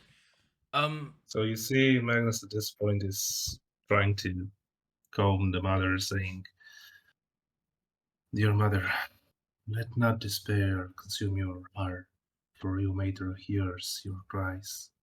I shall lend my strength to find your missing children. As each tear shed for them fuels our quest, they comfort in the unwavering resolve of a servant of the crying God.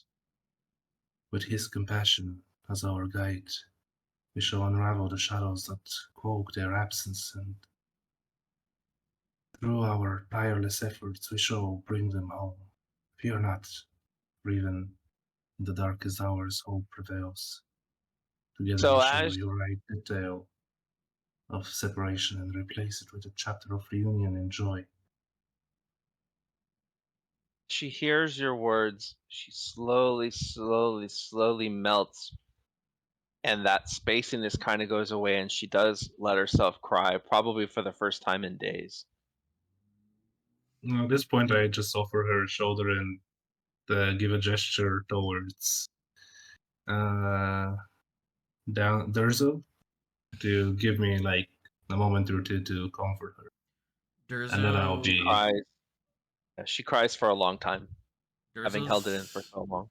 gonna stand there in the doorway. His eyes are almost piercing as he hears your words and sees the interaction. And he's gonna nod at you. He's gonna turn and walk back in. And as he does so, he's gonna bring a hand and just kind of rub his right eye and head back to Thorazor and everyone. Magnus is currently unable to help with the brainstorming. With the information that we have, Thorazor, what are you thinking?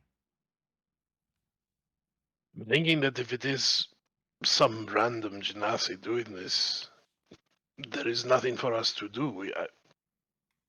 How do we track something? Someone who is one individual. It does sound like there may be three of them, which is what is kind of setting me. It's kind of setting me on a bit of a curveball with the water. It feels like it's important, but Sebnok said that he found 3 tracks. I find it unlikely it would be 3 Genasi, right? Well, No, it I was probably presume the kids. yes, one with the two Hmm. children. I didn't even think of that. Maybe they joined a cult.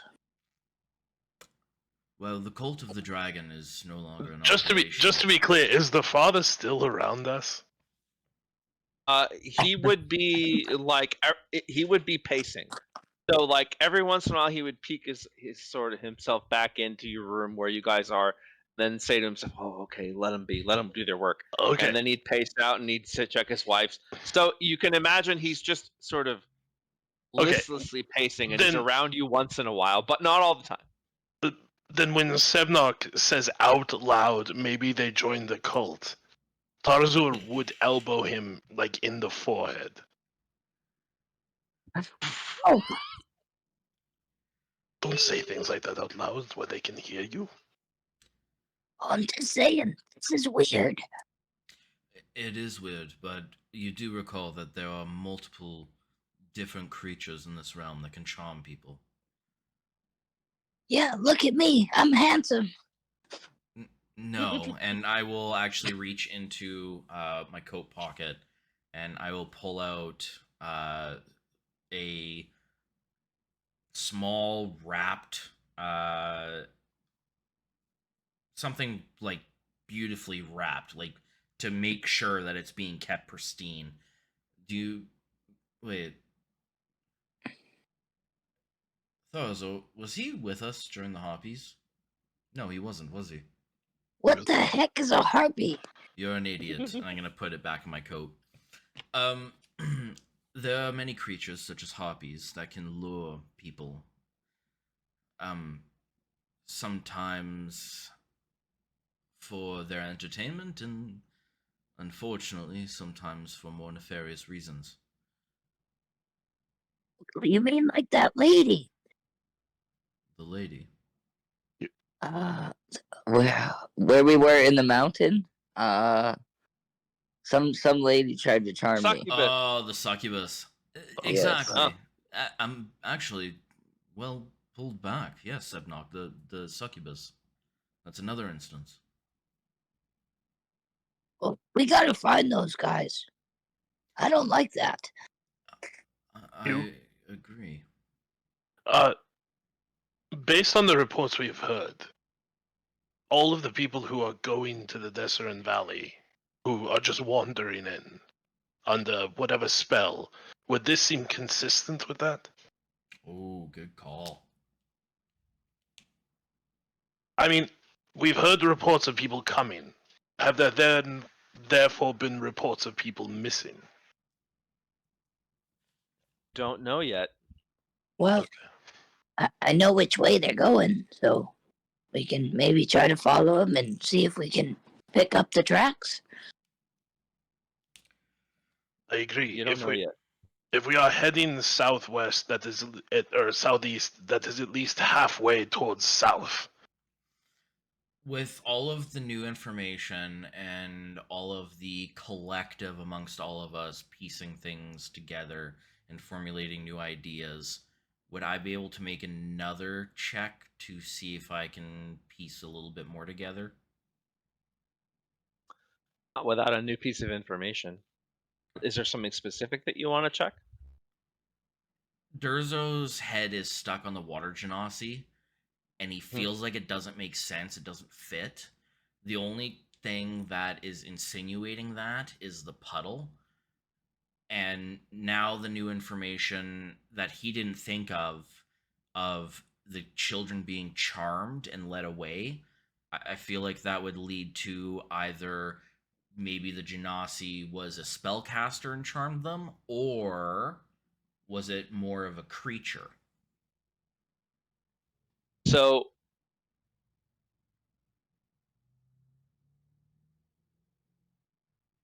what you would know based on all of the information that has been had about this entire region up to this point is that things that don't make sense are becoming increasingly common.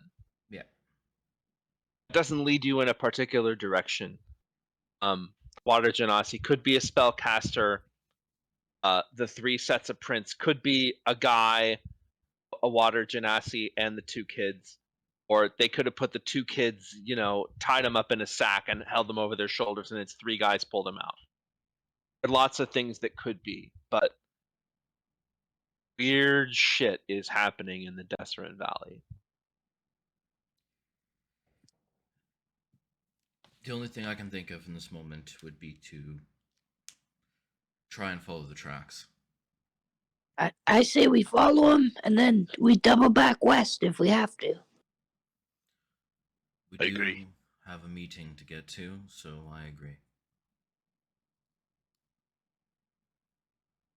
I'll head out and I'll hang out the door again. Magnus, we seem to have come to a conclusion. Whenever you're ready. Of course.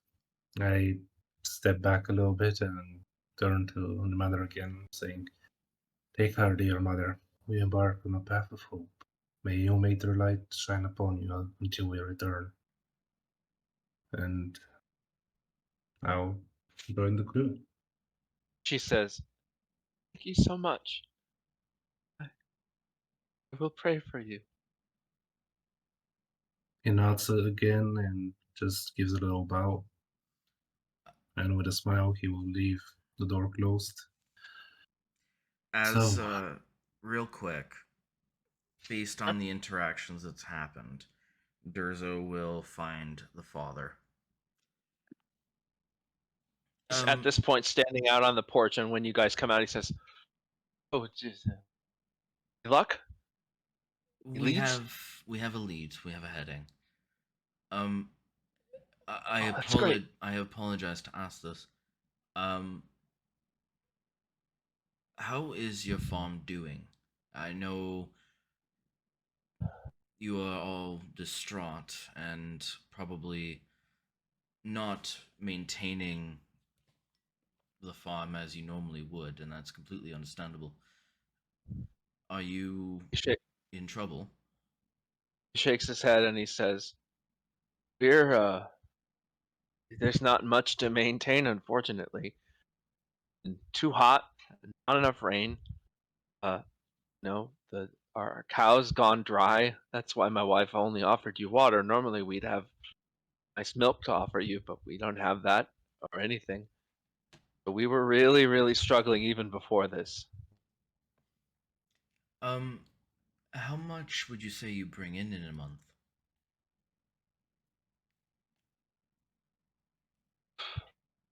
Normally, I'd say we make about, I don't know, at least 5 silver, even in a bad month. And during the harvest times, we make, solid gold per month, which is plenty for our needs out here.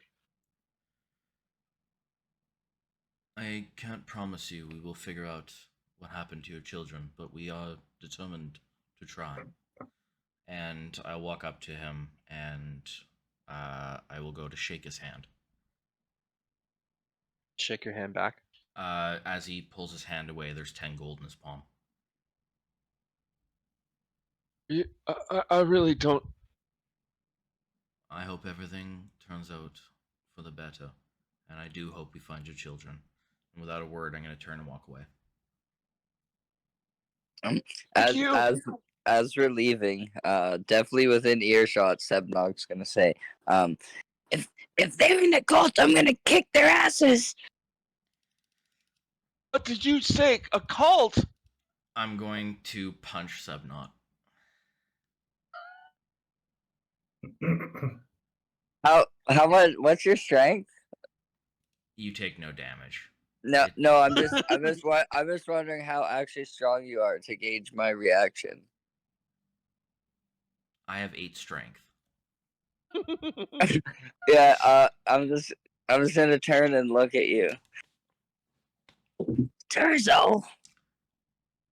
So, for reference, if I ever get into a fist fight, I legitimately do 0 damage. How do you hold that sword? It's the deftness of the hand, my friend, not the strength behind it.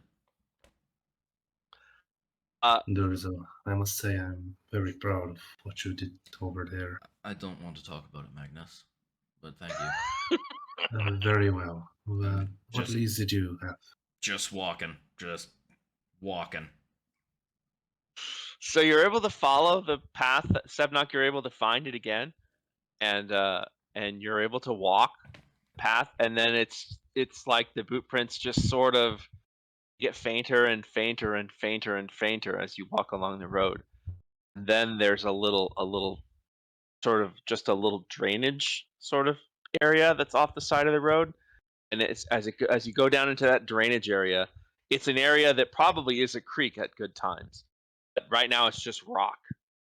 And coming outside of the rock There's no rock, and that path heads straight south directly toward the hills, which you can now just barely in the distance you can see the Somber Hills, which are sort of the center of the Desert Valley, and the valley are sort of all the towns around the hills themselves.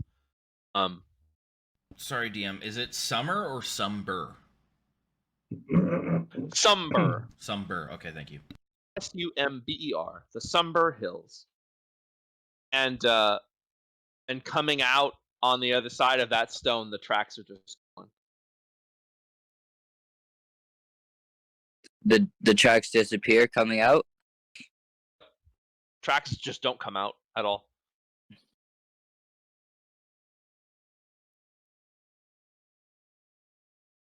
All right, I'll tell the group this. Magic, maybe? Unfortunately, I don't have a spell for this. Magnus, Thozo?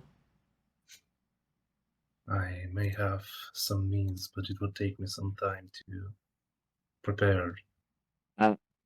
I'll say, let me see something, and I'm gonna try to use magic awareness, Okay, very good. and that just lets me know the location of any spell or magic item within 60 feet of me.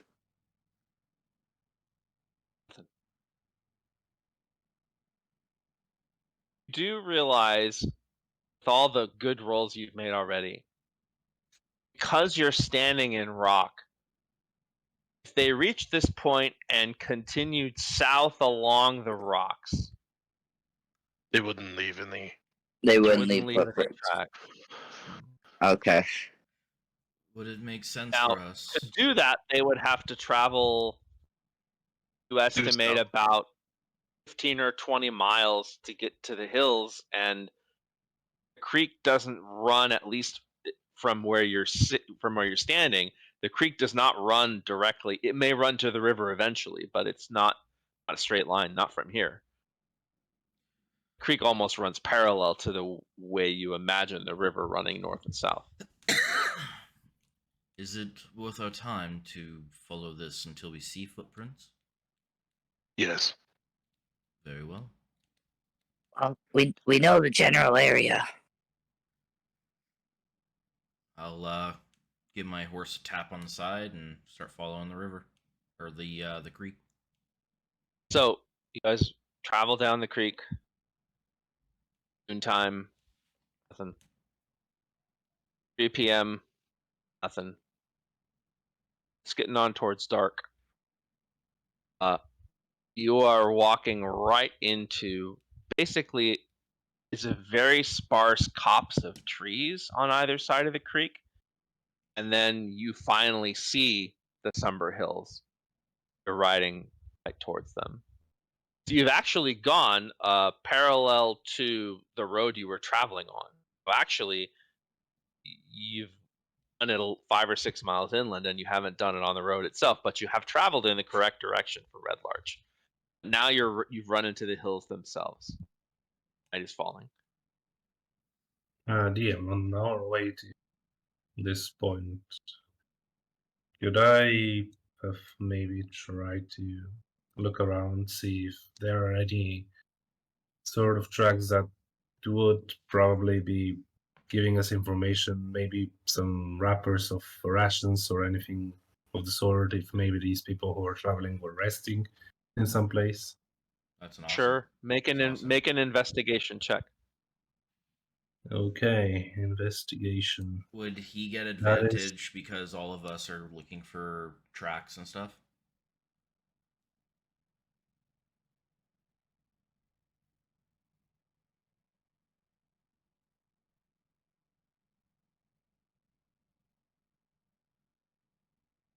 Yeah.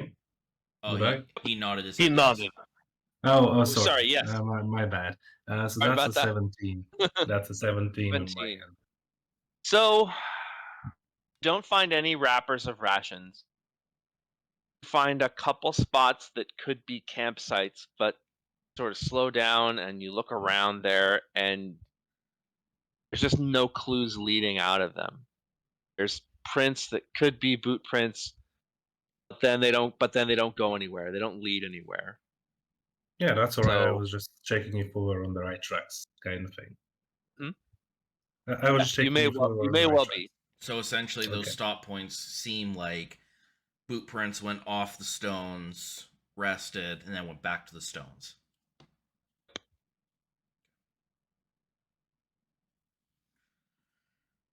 And the tracks are not fresh. It could be anywhere from a week to a month old. But at least anything more than a month, the track's probably be gone. Are So we? So we're currently heading in the direction where Greta went missing, right? 'Cause she, notes I have here is Greta the Prospector missing for a month. The stories of travelers being attracted more than normal. Greta, Somber Hills, Panning and Shallow Rivers. Furthest is potentially Spine of the World? Question mark. Sword Mountains, ruins, old keeps, and hills. We're essentially heading in the direction that Greta went missing, right? essentially, the Somber Hills are about 50 miles across. Oh, So I mean, Somber Hills are a big sort of, you can almost say it egg-shaped, big oval of hills. There are towns all around the hills. There's nothing in particular, no big towns within the hills, though there are pathways and well-known trails for people to cut through. They are much less well-traveled, A, because there aren't towns, and B, because they're more dangerous. gotcha. So as you are off the road, so the answer to your question is yes. Will Greta could have come this way, but It's a needle in a the Somber haystack Hills sort are of thing. vast. Yeah, the Needle Somber in a Hills are haystack, vast. yeah. Needle in a haystack. Yeah. I say we go to the biggest city. That's where all the trouble happens. You So- said it's about 5 o'clock? I would say 5 or 6 o'clock. Sun is setting. Perhaps we should stay here. Are we at the copse of trees at the moment? It's even cops is probably the wrong word. It's almost like you've been traveling on really through grass plains, and there's a few little trees as you start to head into the hills, and the hills are pretty bare, but they have sort of low scrub. So I would say there's like, tree here, a tree there on either side of the road, kind of thing. Copse sounds too thick for what I'm talking about. But it's as hospitable as we're likely to find for a little while. Indeed. I would say that More we hospitable camp than the hills. here because we will not be able to find anything in the dark tonight. While my dark vision can do wonders, I agree. Trying to track at night is not ideal. I'm in agreement with you, Thozo. Mornings are always better for everything, basically, than the night. So, Yes, sharper in the eyes, hopefully. Okay. I'm just slightly remiss So- that we don't have Lazarus to help watch. And in saying that, assuming that we're starting to build camp, I'll take the first watch if the rest of you don't mind, and I will cast invisibility. On yourself? Yep. You good? Tarzor does not need to be told twice. He goes straight to sleep. Yeah, same here. Who is taking second watch? I will do it.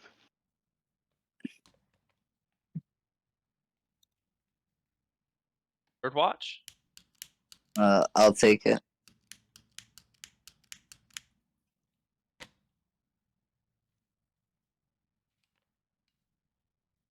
We decided it's 4 watches, right?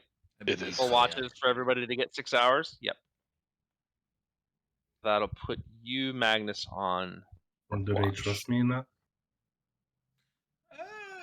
If there was any conversation, we could roleplay that, but Durzo would vouch for you. He'd say he's very comfortable. I would say Sebnok doesn't care either way, as he's too overconfident in his own abilities. Alright, and I'll take the fourth watch and also take a lesson from my wizard friend, which is a great idea. And I myself will cast invisibility on myself as well. Twice. Once for free, once for a spell slot. So that I very cover good. the 2 hours. So before, let's do that when we get to you. So Durzo, go ahead and make an awareness or a perception check for your watch. So I'm essentially actually like actively wandering about as I do this because I'm invisible. This dice is weird. Oh, okay. I thought it was an 18. It's the D&D symbol, so I'm assuming that's nat 20. It is. So perception +1. 21. 21. It's actually funny. So I got 2 this hours little, go by. Sure, go I ahead. got this little dice jail, and it came with a dice. This little guy. This has been my best rolling fucking dice since I got my dice jail. So it's funny that the best dice I've been rolling came from a dice jail. Maybe it's truly rehabilitated. That's what I'm thinking. Just FYI, I'm going to try and turn on my camera, see how the darkness obscures absolutely. everything. Sure. So. No. We're Hey, all good. Totally up to you. I'm the only one that's ever love- been I on love Thursday with Cameron. Q, so let's go. It's very Oh. dark. It's very dark. The little curtain Hey, behind you. Even this is awesome. I'm okay with this. Now there's 3 of us. That's great. That's great. So, okay. So, your watch goes by. Natural 20. You smell something ever so slightly foul on the breeze. Could be nothing. It smells. Ow. Like decay. It's right at the end of your watch. Something is not quite right. Durzo is going to whisper under his breath, sorry, Mara. And I am going to spend a first level spell slot, and I'm going to bring a small, I'm going to walk over, grab my bag. I'm going to grab a small bundle of incense and a small bundle of charcoal, and I'm going to ignite my hands, and as both burn in my hands, Lazarus appears on my shoulder.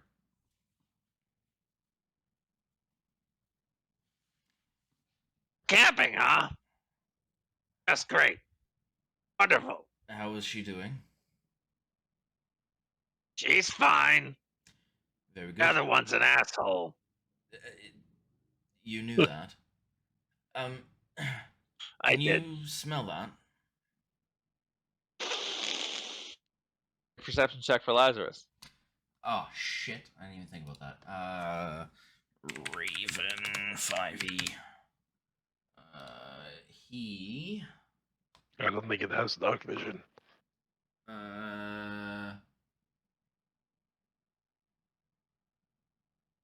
He does not. Which is perfectly fine because I rolled a 5 and perception is wisdom, so 5 plus 1. 6! I don't smell anything. It smells foul.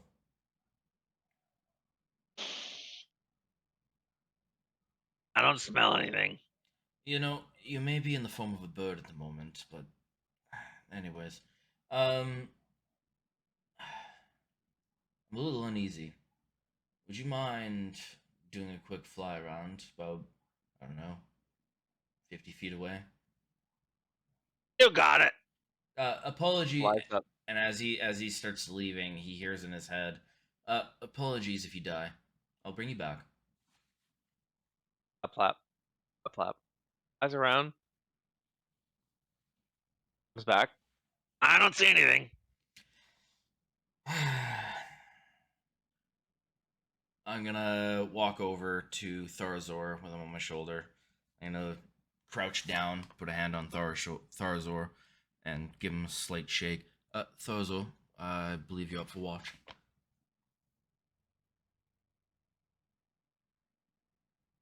Yes, yes, I am. Um, I I know you're completely capable, but I am leaving you Lazarus. I smelt something foul on the winds. I'm not entirely sure what it means. I feel like I should know this at this point. He doesn't shit on me, does he? No, he doesn't. Good. Um, he's yours to command. He'll listen to you. Can I take a sniff of the air? Make a perception check. And this may be odd. 13. It doesn't smell like troglodyte, does it? Oh, good You callback. definitely do not smell troglodyte. Okay, good. That's a smell you would recognize for sure. The 13, I don't know. Doesn't Is really the smell like anything. Is the wind coming from a particular direction? Yeah, it's coming from the east. Going east to west. Okay.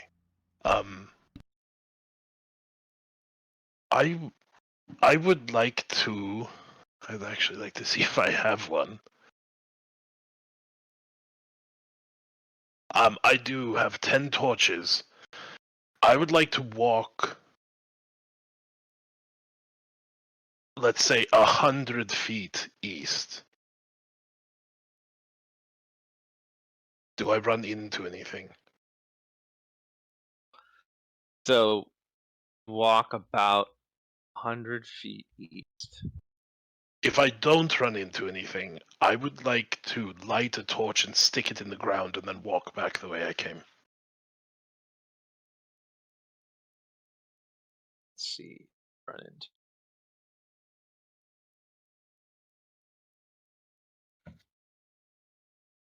Don't. Walk out and you takes you past a couple of trees and you're out and it's a little tiny clearing. You don't. Okay. Then I will do what I said. Before I lay down, Durzo would think to himself, does this smell like Cryovane? Nope. And I go to bed. And you do not feel that telltale chill in the air whatsoever. You literally kind of, you can even do the like finger and sort of put it up in the air. Oh man, it's hot and humid. I just had it connected in my head when he said the troglodyte thing that I remember Cryovane had a foul smell. Okay. I light the torch, I plunge it into the ground so that the flame is still going, and then I will walk back to the actual camp, but I will keep my eye directly on the torch. All right. Go ahead and make a perception check for your watch. My watch. Would he get advantage from Lazarus? I would. Well, no, I guess Lazarus would make his own check. So you can roll that check for him. Oh, that is so much better than the last one. 18. I got a 15. 15. On an hour into your watch, that foul smell hits you. It's strong.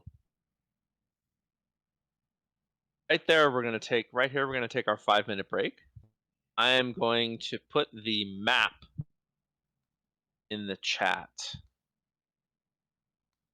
So, sure that I pasted it. I did. We'll take our 5-minute break here. I am back. Are we all back? I'm good to go. I am. Yep. So, Durzo, not Durzo, Tharazor, you see a smell gets really strong. And you see running out from behind a tree, ghoul. At least one. And if your smell is any indication, there's more than one. I scream out loud, "Wake your asses up!" Lazarus would join in on that. Awake! Awaken! And actually, Undead! if I could, I would actually hit my shield with my thunder gauntlet to cause like the boom. Oh, badass. Captain Oh, yeah. America Thor. Yeah, everybody's awake now. Okay, yeah, I was gonna Fuck roll yeah. for it, but I Fuck guess I'm awake. You are awake now. All right, let's roll initiative, gentlemen. Oh, that's balls. No idea how to do that. Before I forget, I'll just roll a different dice. It's fine. What? Oh, you can roll on anything and just tell me what you get. Don't worry about rolling in the software. It doesn't matter. No. Oh, sorry. No, I was gonna Lazarus and Durzo. My initiative is a 13. 13. Very good.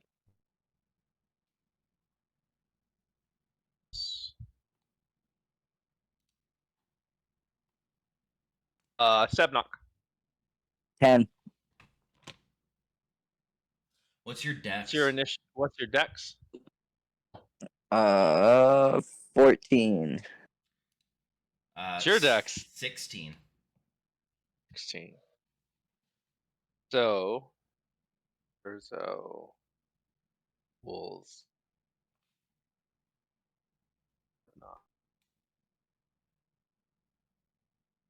Tharazor. 11. We're all nicely clumped together. Yeah, really. Durzo. 10. And Lazarus is 6. Oh, right, you already told me. We both rolled Lazarus ass. is 6. I should have 6. 1, 2, 3, 4, 5, 6. Okay. All right. So Magnus, you are actually up first. What? Okay, You are up first. So yeah, each of these, I wasn't this map, expecting that. this map is accurate. Each of these squares is 5 feet. Awesome. Okay, so I wake up from my sleep, get on my feet, and look at these ghouls and say, what a new mater's name is.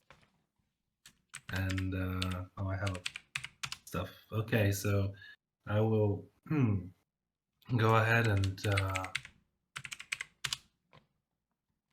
cast a spell. As I point at the first one that is closer to me, I will say Ignis Sacrum, as I will cast Sacred Flame on it. Badass. Good. And, That is makes a dex save for that, right? yes, a dexterity saving throw with a DC of 14, and the damage is 8 if they fail. 14. Okay, he makes it. So Oh, that's then the unfortunate. damage is right. 0. Sacred Flame is no damage, right? So Yes. you cast the Sacred Flame, and the ghoul just kind of you don't lead it quite enough. The Sacred Flame goes off right behind it, but not I'm so much sleepy, behind so... it that the second runs into it.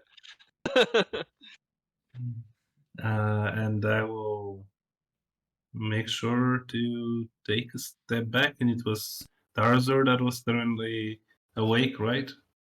Yes. And I'll take a step behind him.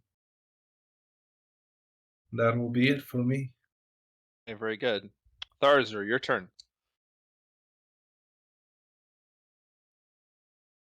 If I may use my free action, I will turn over my shoulder and say, it isn't personal. And I'm going to run over here. And I'm Okay, going very good. and I'm going to cast Thunderwave. And that's a Constitution 14 save. Okay. This one makes it. Quick point of order: would Lazarus follow him because he's on his shoulder, or would Lazarus start hovering in that spot?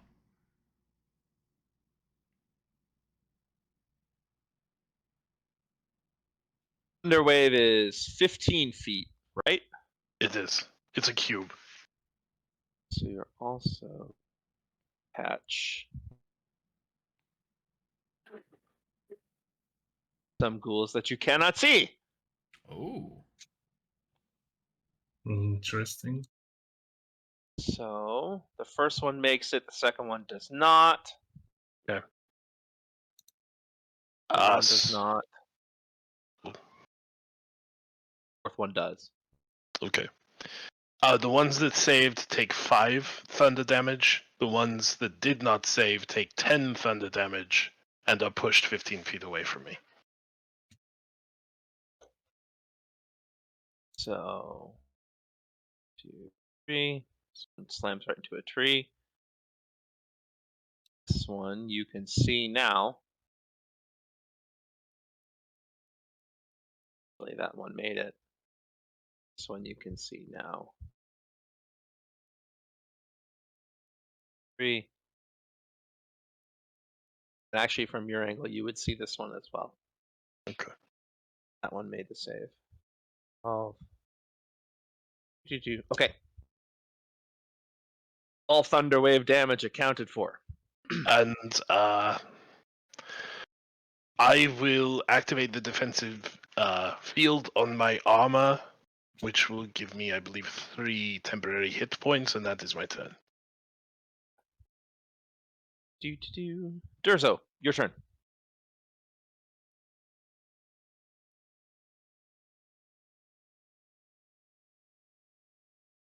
It's happening again. Can you guys hear him?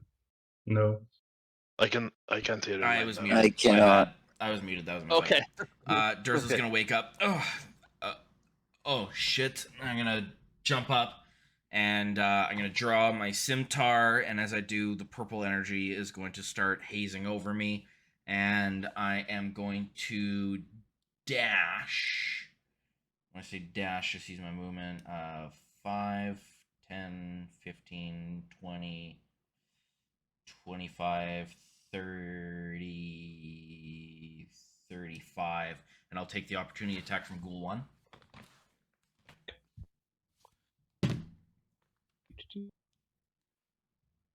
Yes, this makes sense. A 9. And I'm gonna kind of loosely holding the scimitar, kind of like dancing on the spot a little bit.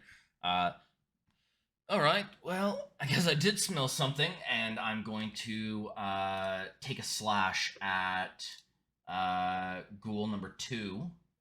And I'm going to booming blade his ass as I do so. That is going to be a fuck you. Is that the spell component? It Werewolf? is, yes. It's just a big old bag of fuck you. That's a 12 to hit. 12 just hits. Oh, thank God. I rolled a 6. So that's 1d6 plus 4. That's a 6. 9 damage on the Okay. swing there, and I'm pretty sure at level 4 I still only have... Yes. So that's my action, and as a bonus action I use Booming Blade. So that is my turn. Okay, very good. Now 'tis the ghouls. So, this ghoul and this ghoul both going to attack you, Tharzor. They are flanking. How do we do flanking? Is it Flanking just doesn't normal have rules? to be on. It doesn't have. Yes, it doesn't have to be on opposing sides either. Like I could put it right here, and it would still be flanking. Okay, and it's advantage. Yes, exactly. Okay. Two.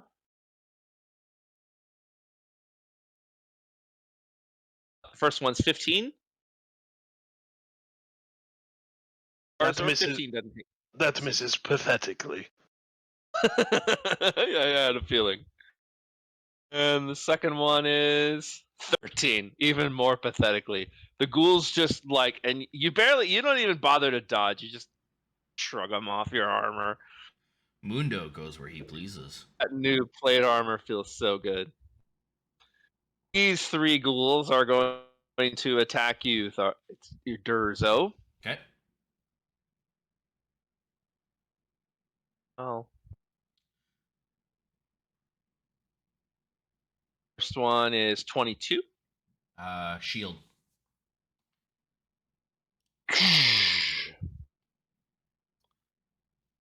Next one is natural 20 for a 24. Natural 20 automatically hits. That is 7 points of slashing damage. Okay. And I need you to make a con save for me. Surprisingly, as a wizard, I'm good at those. And I'm not being sarcastic for once. What is it? +3. 17. 17. So you feel as it claws into your skin, you feel like a tingle, almost like a little paralysis, but then you're able to just shrug it off and you're fine. Ah, that's worrisome. And the If I last can one, use a free action, I'll holler out, don't let him hit you! and last one with advantage is a dirty 20, so that will bang off the shield as well. There goes my plan on getting hit. That is all of the ghouls. Knock. Turn. So I'll just wake up. Say, what? 5, 10, 15, 25, I think. So there, just a heads up for all those that aren't used to Owlbear, there is a tool called it's angled measuring tool. It's just literally called measuring tool, where you can actually draw a line and it'll tell you the distance. Yes, and on maps that are 5-foot squares, it actually works. Yeah. Once in a while, there's a map where it doesn't work, and I'll always let you know that. Yeah. Yeah. That ghoul is flanked, Sebnox, so that gives you advantage. Okay, so I'm just gonna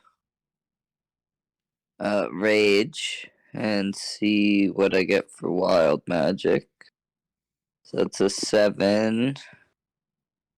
So you see flowers and vines temporarily growing around me.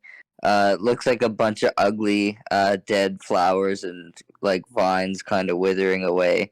And the ground within 15 feet of me is now difficult terrain for my enemies. For your enemies. Okay. That's badass. So And I'm going to take a reckless attack at this thing.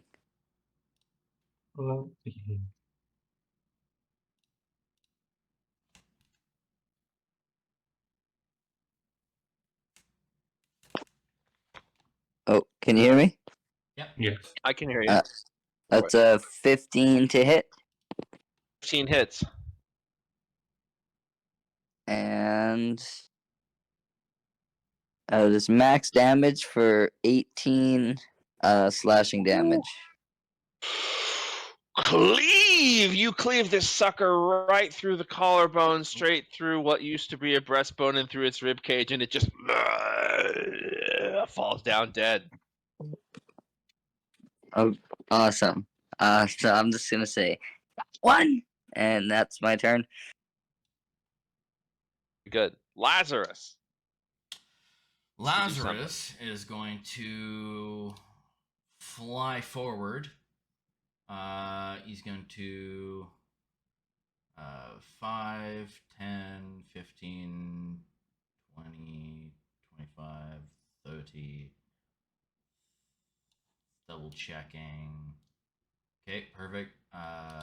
35. He's going to land on my shoulder. And he's gonna look at Durzo. You know, sometimes maybe don't run into the thick of it. And he's gonna give me advantage on my next attack. It only works if your eyes are closed. Not now, bird.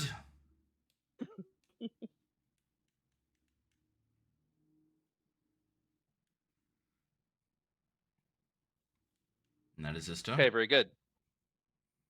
We are back to the top. Magnus, your turn again. Alright, so I will make my move next to Tarzor.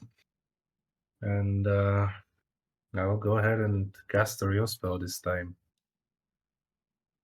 As I say, Arma Divinum, and a weapon materializes next to this guy that's on top of Tarazor. And I have a question about the rulings. Would my spiritual weapon have advantage on the attack? Can it flank? Yep. Okay, Indeed. so that will be a Badass. 16 to hit. Hits. Alright, and the damage for that would be 10. 10. 10 force damage. And then I raise my necklace, my holy symbol, and I say, "Begone, foul creatures! The divine radiance of you Mater banishes your presence and brings deliverance to the innocent as I will try to use my channel divinity to turn undead." Badass. And what this does is I use my action, speak a prayer, and each undead that can hear or see me within 30 feet of me must make a wisdom saving throw. DC is 14. If it fails, it is turned for 1 minute or until it takes any damage. That's While awesome. they are turned, they spend their turns trying to move as far away from me as possible and can't willingly move into a space within 30 feet of me. And it also cannot take reactions, and for its action, it can only dash and try to escape. So if it doesn't have Okay. anywhere to move, it can actually dodge.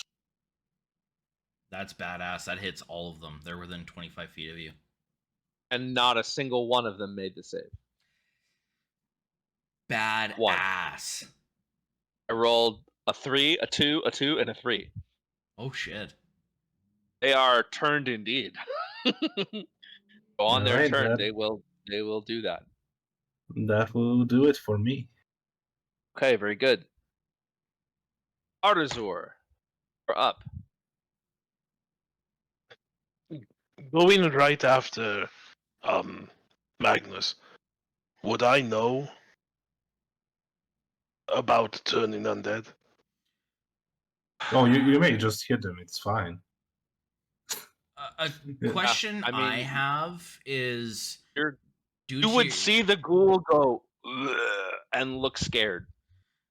a quick question Okay. I have is due to your ASMR nature, would your channel divinity portray that as well? Or My would it channel be leave divinity lay on comes hands? from my religion, so Okay. only my lay on hands and my wings sprouting ability. Okay, Okay. perfect. You would Then- see the ghoul appear to be frightened. Artazor. Okay. Hmm. They're better dead than running away, so just go ahead and hit them. Don't mind the ability. It's So- meant to neutralize those we can't hit. Okay. Then what I will do is, despite his own curmudgeonly nature, Tarzur will tap almost patronizingly Magnus on the shoulder and say, "You did a very good job." And I will use my Fey gift of hospitality to give us 1d6 plus 2 temporary hit points. So that will be Nice. 5 for each of us. And then I am going to.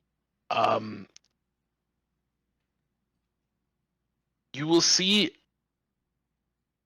roots from the trees almost winding up my legs and then coming out my gauntlet, and I will cast Thorn Whip on ghoul number 4. Badass. Okay, very good. And that is a 17 to hit. That hits. So it takes, 6 piercing damage, and it is pulled 10 feet closer to me, which should be right up against me.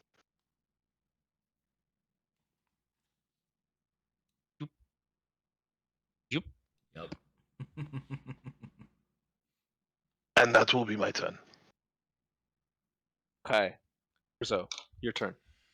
With advantage from Lazarus.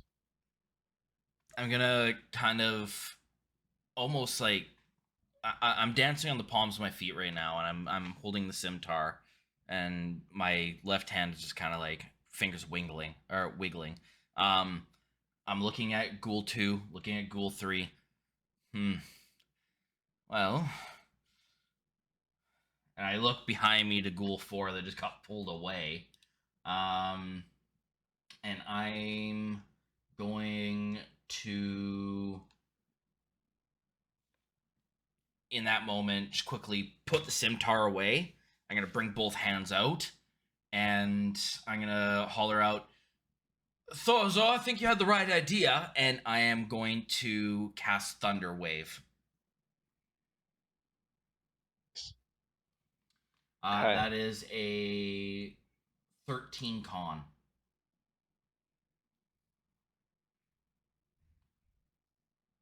First one just makes it. Second one does not.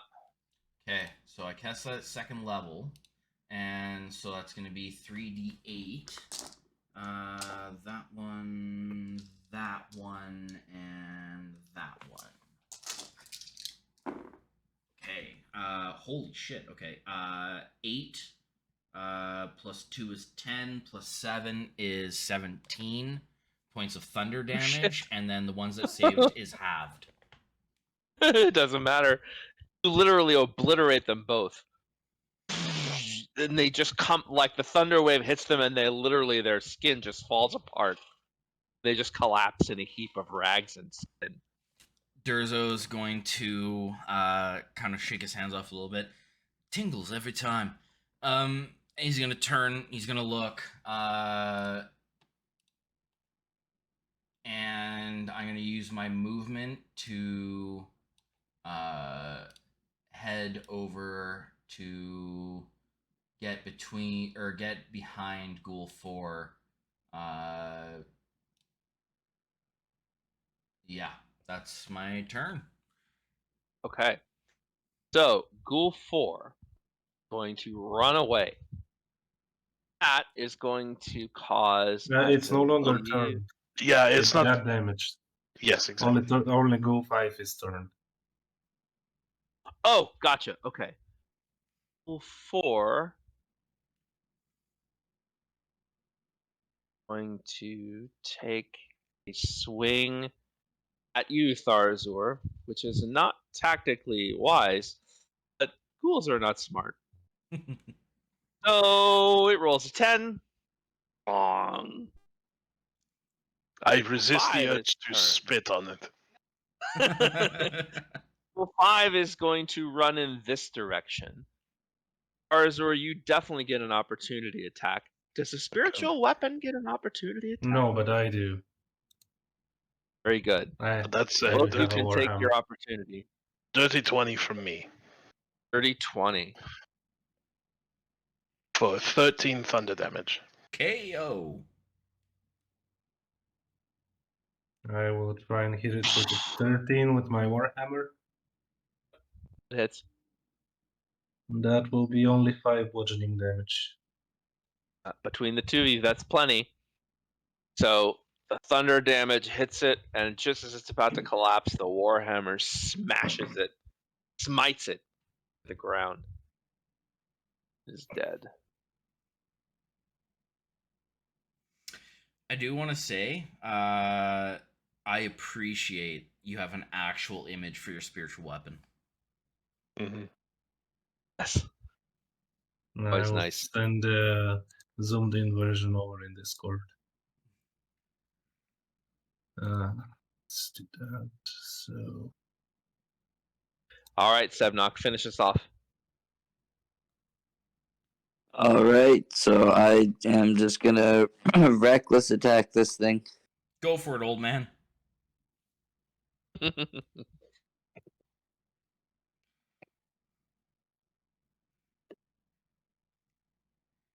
Durzo is Oh, still in awe at this prehistoric goblin. 24 to hit, Yes, indeed.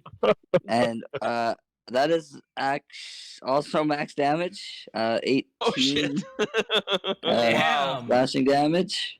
Jeez. Pulp this thing. Splash. Like the splatter mode was turned on in a video game.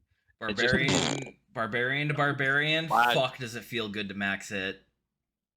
And then there's what is it, the Wednesday game where I am just rolling pathetic every single session. Yeah, I know. It's horrible. Caverick doesn't hit hard. I get lots of hits, but I never roll good damage almost. Hardly ever. All right, you guys are out of combat. No more ghouls to fight. We don't hear anything. Okay. no. Tarazur would. And the smell is strong, but it's not coming from anywhere now. It's just the heaps of goo at your feet. Okay. Tarazur would, assuming others are helping, but I don't want to, start to gather the bodies to burn them. Durzo will give you a hand. Hopefully to get rid of the smell, if nothing else. And he Very would good. go back and get the torch that he left in the middle of the grassland, which seems like a bad idea. Actually, And he Durzo. Go ahead. Is everyone all right? I'm good. I'll need to polish this, but other than that, I'm fine. You acquitted yourself well for someone who is inexperienced. You did a fantastic job, Magnus. It was quite impressive. Thank you, much appreciated. I only do what is right and just, and these foul creatures do not belong. My spiritual weapon will soon vanish, and I don't know how to vanish it. Well, that's okay. I'm going to close out. Now that you're out of combat, I'm going to close out the whole window. Okay.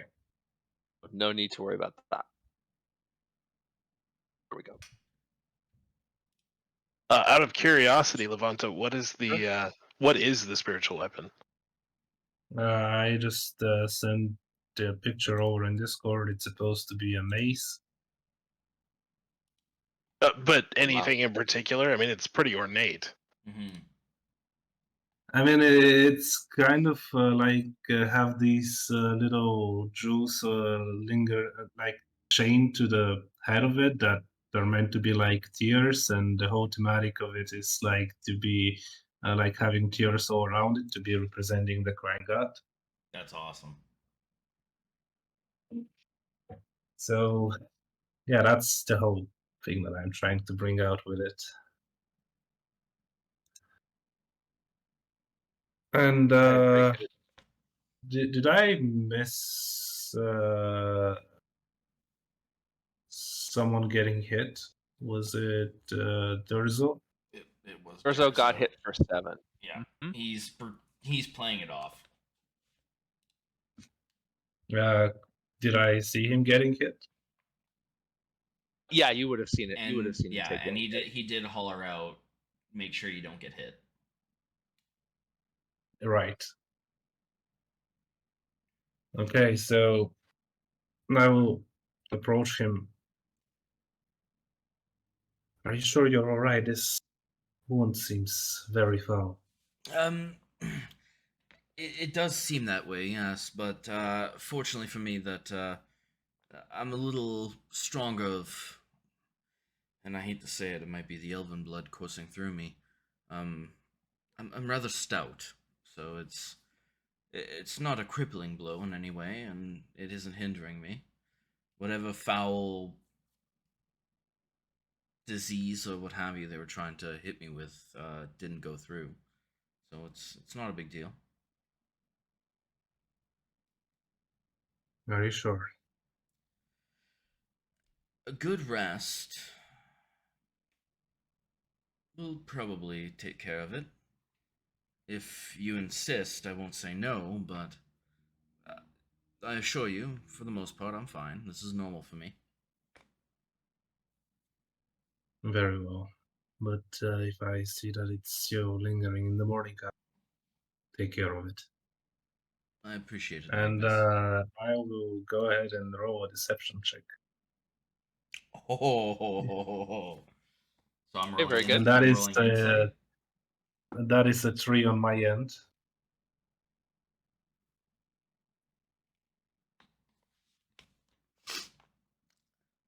No idea. You got less than a 3? I rolled a nat 1. Amazing. It's a beautiful Okay. game. Great. Okay. Okay, Tharzor, the rest of your watch is nice and boring. This third watch? What's that look? That's now in the dice drill. That would be me. Alrighty, roll a perception check for your watch. Try not to kill us. I'm going to the bathroom. All good. Oh no, that's a 9. Looked like an at one.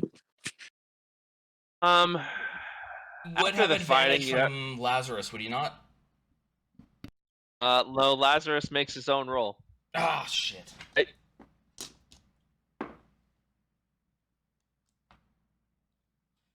His is better. Okay, so 9. After the excitement, Sevnok, you have a little bit of trouble staying awake. You feel like you nod off a little bit. Doesn't matter. Nothing happens. Your watch ends uneventfully. All right, I'll go over to Levanto and say, "Your turn." I will quickly wake up. Thank you, little friend. And I will take my watch. And what do I need to do? Perception check. Just roll a perception check. Let's see. What do we have on perception? I should be quite good with those, since I'm a very wise person. Perception. That is a natural 1 for a 5. You actually do fall asleep on your watch. But before I do, I wanted to do something before I started my watch, if that's Sure. okay. Very good. Absolutely. But Go for it. I want to have Durzo here. Oh, okay. Because I No problem. did lie to him that I would not mend his wound. Okay, so before I fall asleep on my watch, I'm going to go ahead and use a cure wounds on Durzo while he's asleep. You asshole. How dare you heal me? And fucking Lazarus rolled a 3 for perception. So that will be, let's see, 12 plus 2 is 14 points of healing going into his body while asleep, and he will like it whether he likes it or not. I will force heal him.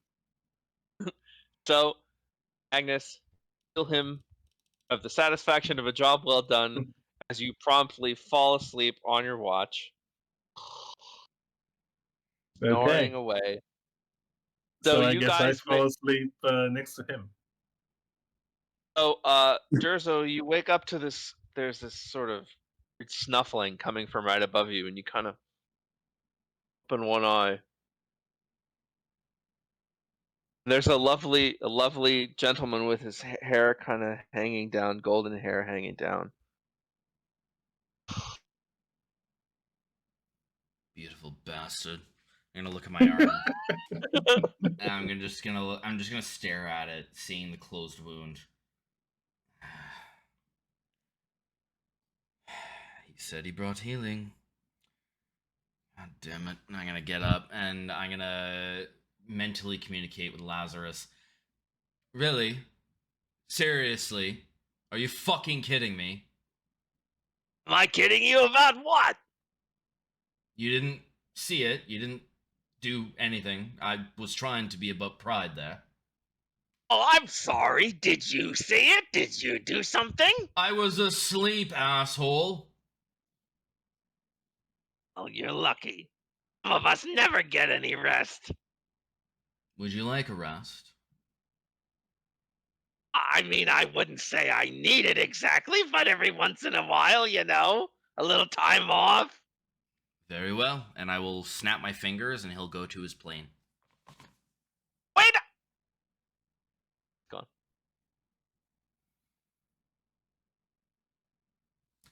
I will walk over to. I'll take the couple of steps over to Magnus. I'll just kind of look down for a moment. Well, he may be better than the rest of us. And I'll go start prepping breakfast. So, you guys eat, you sort of look around your surroundings.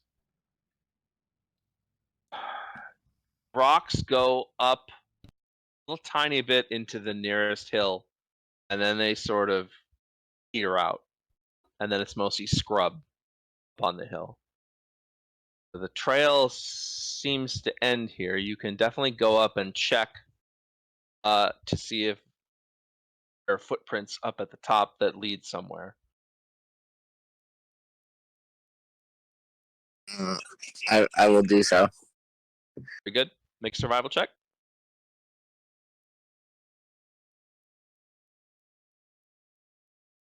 All right.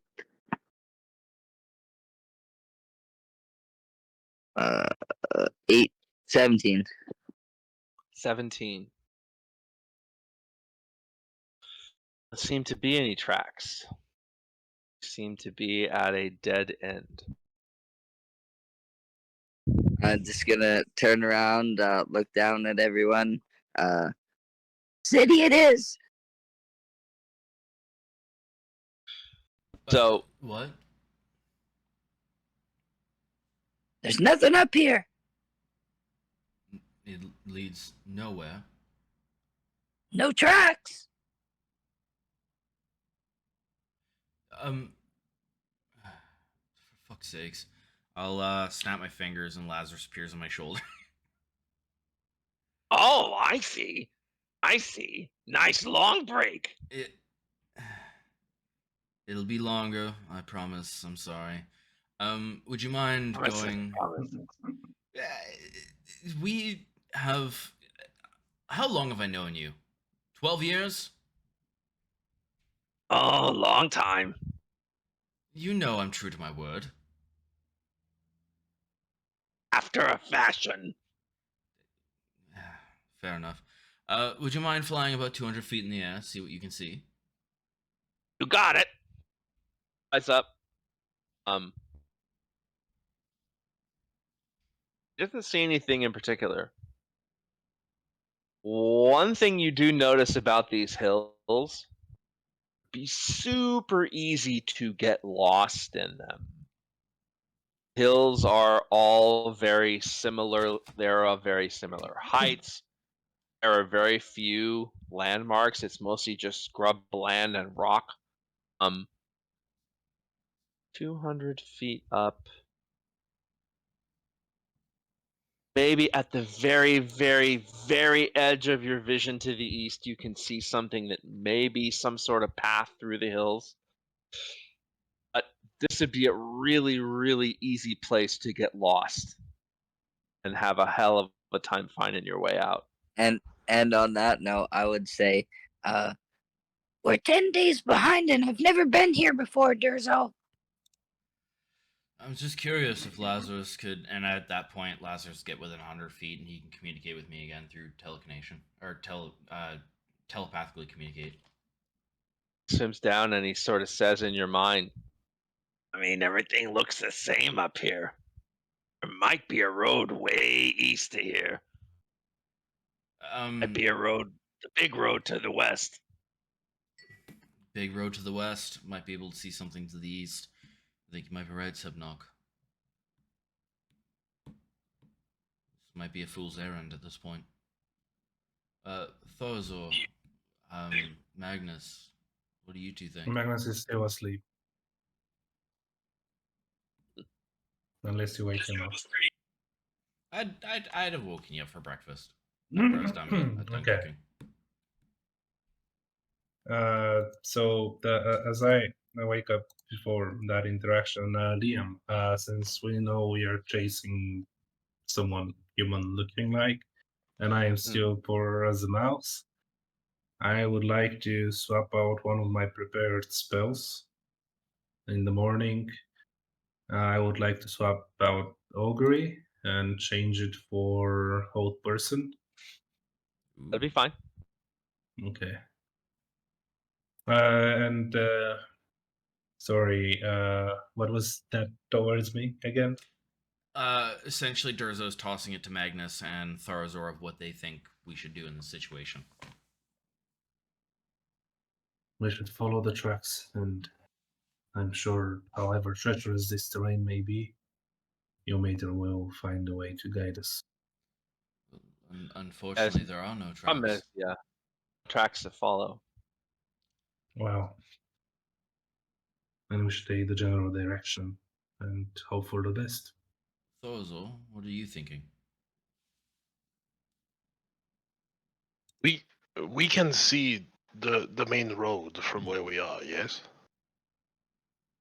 You can't see it, but if you walk your sense of direction is good enough, knowing that you walked directly south to get here. That if you walk directly west, not going up into the hills, you'll hit the main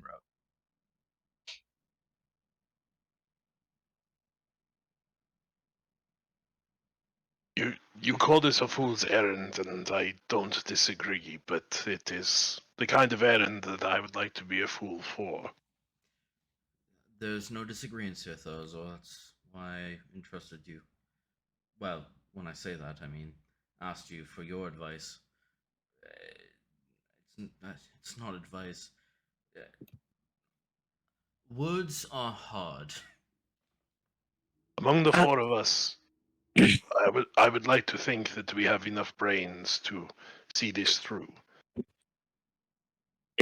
Okay, Durzo, I need you to get that bird to keep an eye on the road. There's, main I believe, road. the word that you're looking for is opinion. Thank you. Opinion is correct, but it's not my decision. So that's why I'm struggling on finding the right word that I'm. Anyways, so Sebnok, are you insinuating the main road, or are you insinuating the other road? The main road. And then hopefully we don't get lost. Would that be the appropriate course of action, DM, to track the main road as opposed to the other road that I saw? Or that Lazarus saw? From the position we're currently in. Good news about the main road is no matter how lost you get, unless you get so lost you can't see the sunset, We will always know the what west road is. is directly west. East, east is a little iffier as to how far you need to go. Right now, if you go 5 or 6 miles west, you hit the main road. The thing about the main road is, if someone is abducting people, they probably want to, at one point, get off it. For I That- don't see people getting into bustling towns with slaves and captured people by their side and walking the streets just as casually. That's my thoughts exactly, Magnus, is if they were traveling the main road, then there would be a report or somebody traveling that would have seen the children and would have been able to, I mean, in the last 10 days, mention something about recognizing the children.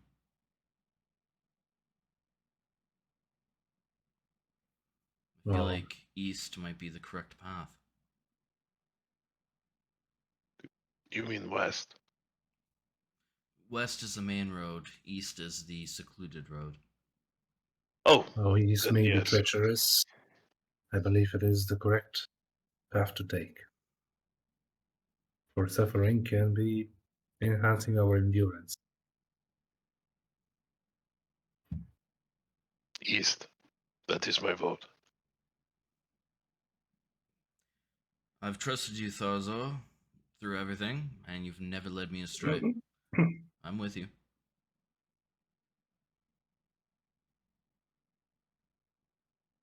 Yeah, I'll keep you safe. Thank you, old man. It surely hits hard for an old man. Did you see that go? Do you? I am curious, since we talked about spellcasting and the sort the other night in my room. Um, do you know of any curse repelling spells through your divine connections? I do, Um, but unfortunately, I'm not experienced enough for that kind of spellcasting yet. I am yet to prove myself. fair enough. If you do find yourself capable, our little goblin friend here would probably benefit from that. Um, my assumption would be that he is cursed currently. He's not supposed to be an old man. He's, well, judging by the look of him, I'd say maybe 25 to 35 years younger than he's currently portraying. I will keep my prayers towards him, and we'll see how you later will answer. You hear that, Zebnog? You might not be old forever. Well, that's good. I look all wrinkly. But you're still very handsome man, for a goblin, that is.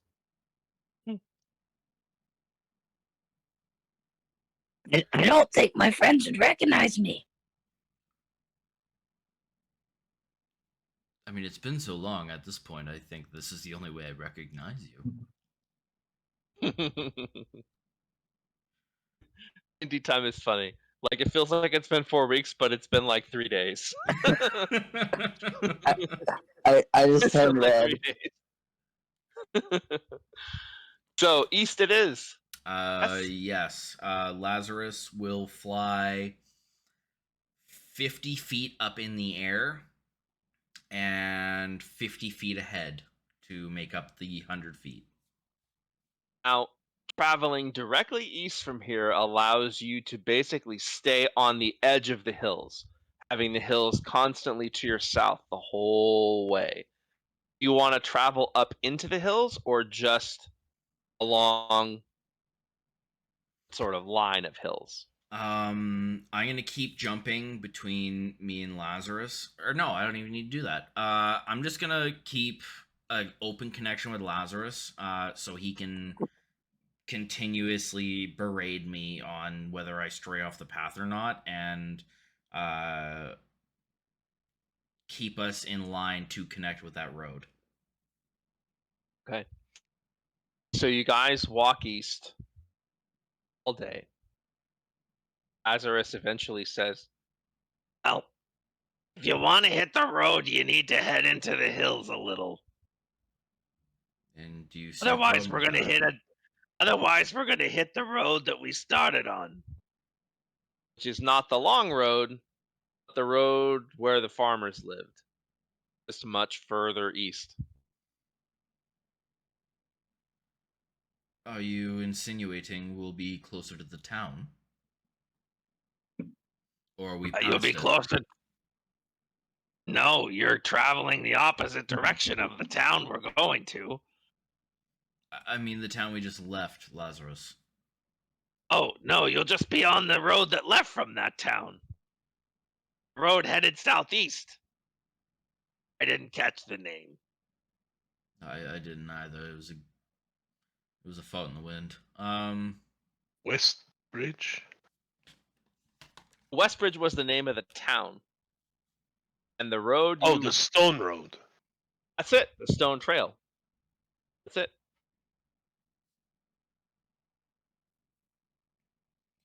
Do you see anything? So basically, you're traveling directly this way, and you're going to hit the road that. So if Westbridge is here, you went there, and now you're going there, and you're going to hit this same road. So at this point, are we heading back towards Westbridge? Like, No. Okay, so we're No. like kind of like heading past. Imagine it's like a triangle. So here's Westbridge. Here's Red Larch, the town you were originally going to, and you're headed to a point that's somewhat over here. Gotcha. You're headed in the direction of, and you can consult the map, you're headed in the direction of the Stone Bridge, and you're actually headed, if you cross the Stone Bridge, you're headed towards Belliard.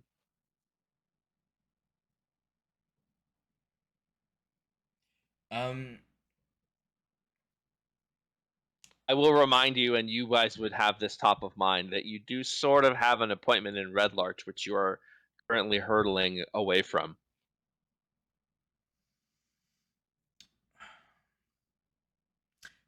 DM, is the Dragon's Blessed currently in Belliard, or are they in Red Larch? Dragon's Blessed, as far as you know, are in Red Larch. Okay. Belliard is where they sort of headquarter, but they're supposed to meet you in Red Larch, which is, you're now solidly many miles from there, and getting further and further. If anybody from there. wants to take the lead here, because I'm too horny for Belliard, that's Sangar's hometown. I would vote that we turn south, and then try to head west the next day. Sounds good to me. Okay. So, turning south, let's go ahead and have everyone make a group survival check. Everybody roll a survival check. Tell me what you get. Lazarus take part in this. 16. Yes. Okay. 7. Wow, we DM, can I use guidance on myself for this? Yes. 12 for Durzo and 7 for Lazarus. That bird. I have a 21. 21. 21? The three rolled pretty good. 2 not so good.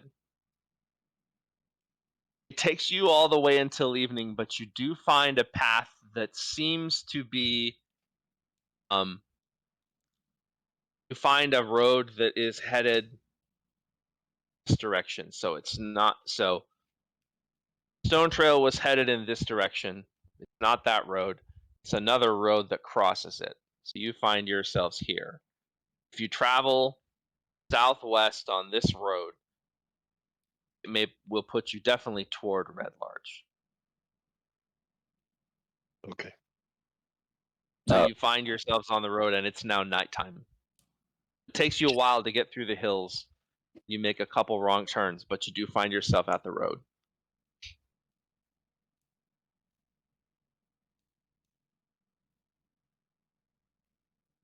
Did not see any clues whatsoever about those missing kids. I say we keep following the road if we think we can do that without getting lost. If it's following the road, I don't know that we can get lost, but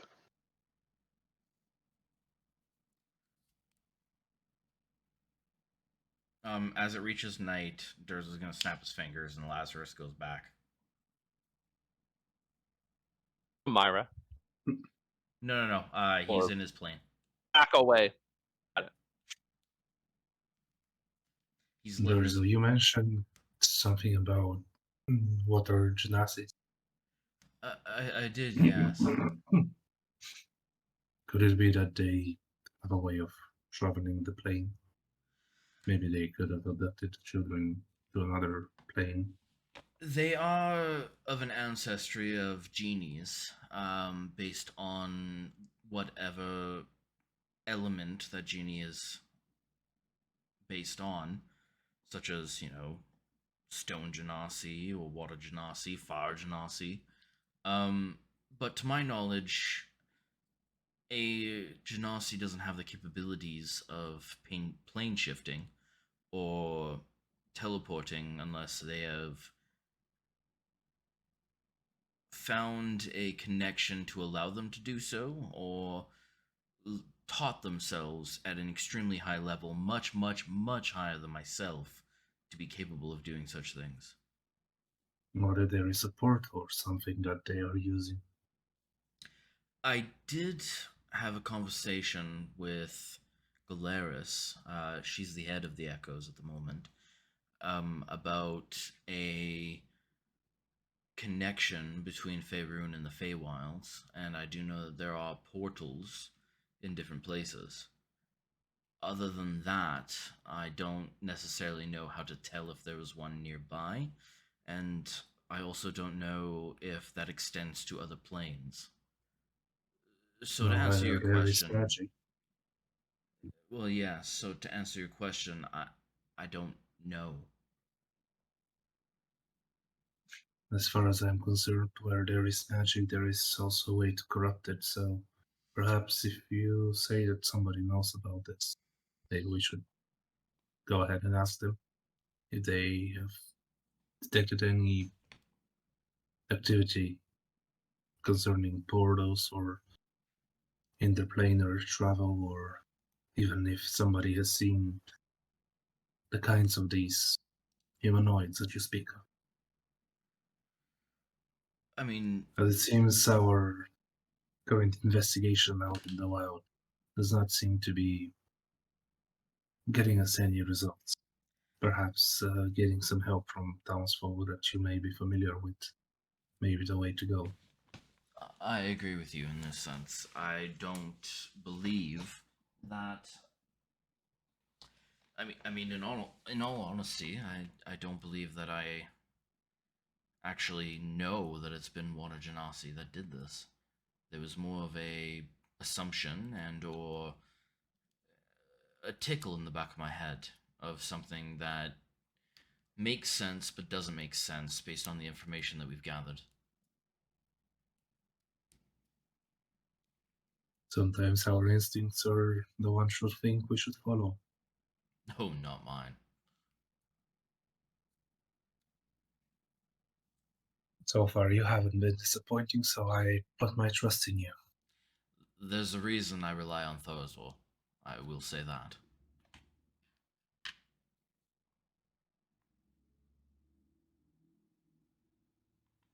Well, we can all rely on each other here, no?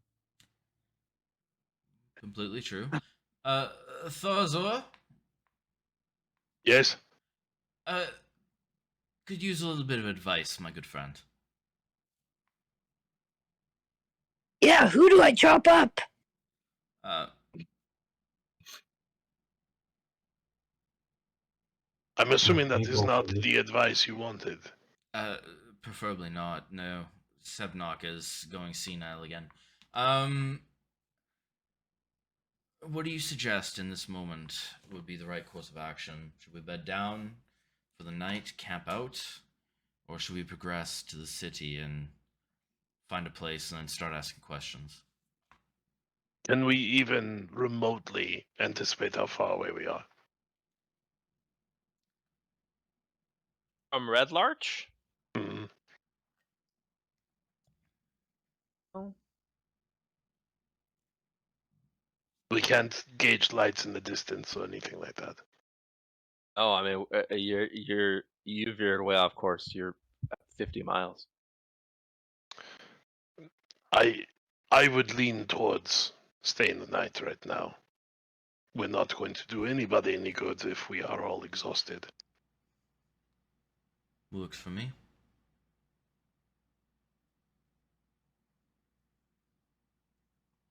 Okay.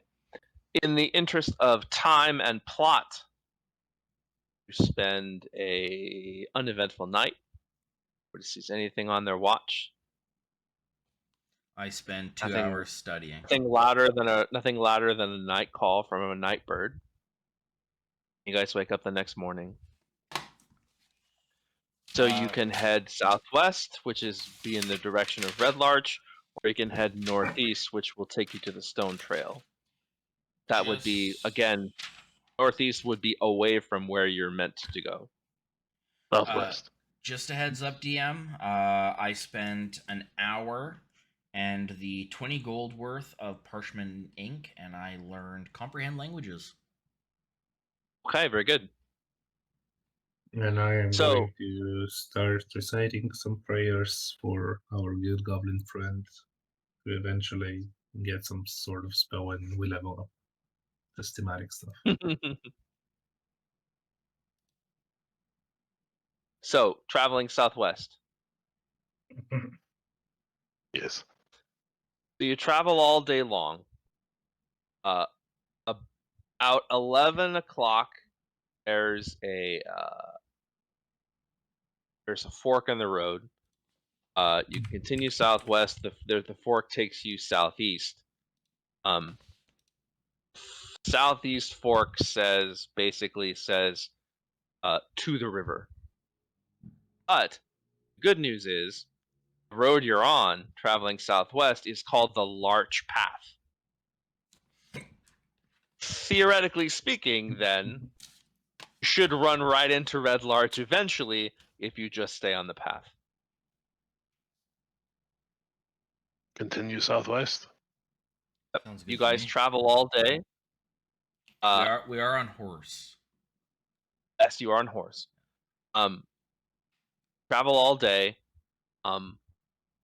Eventually make it to where you think you probably are a half day's ride from Red Larch. But it's evening time and it's probably time to camp again. And you are very, very, very glad that you stayed on the path because the hills all look the same. Every hill is of a certain height. It's almost, you basically don't see hardly anything. Right before you camp, you see like an abandoned quarry to your north. That's the first landmark you guys saw all day. When Durzo sees that landmark, if anyone's within earshot, you just hear him mutter under his breath, "Fucking bird."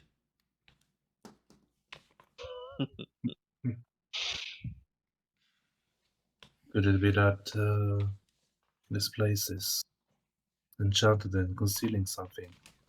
It is the first thing we've seen for, I don't know, how many hours.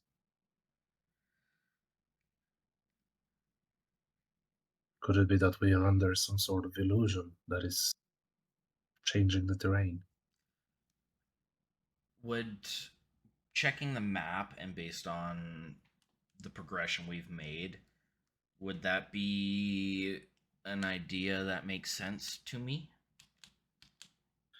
Or would Make I- any. What would reading a map be? Cartographer tools, maybe? Investigation, intelligence. Could be investigation, could be intelligence. We'll call it investigation. Okay, investigation. Wait, intimidation. Oh, investigation. 16. 16. I mean, there's nothing on the map that you should have run into.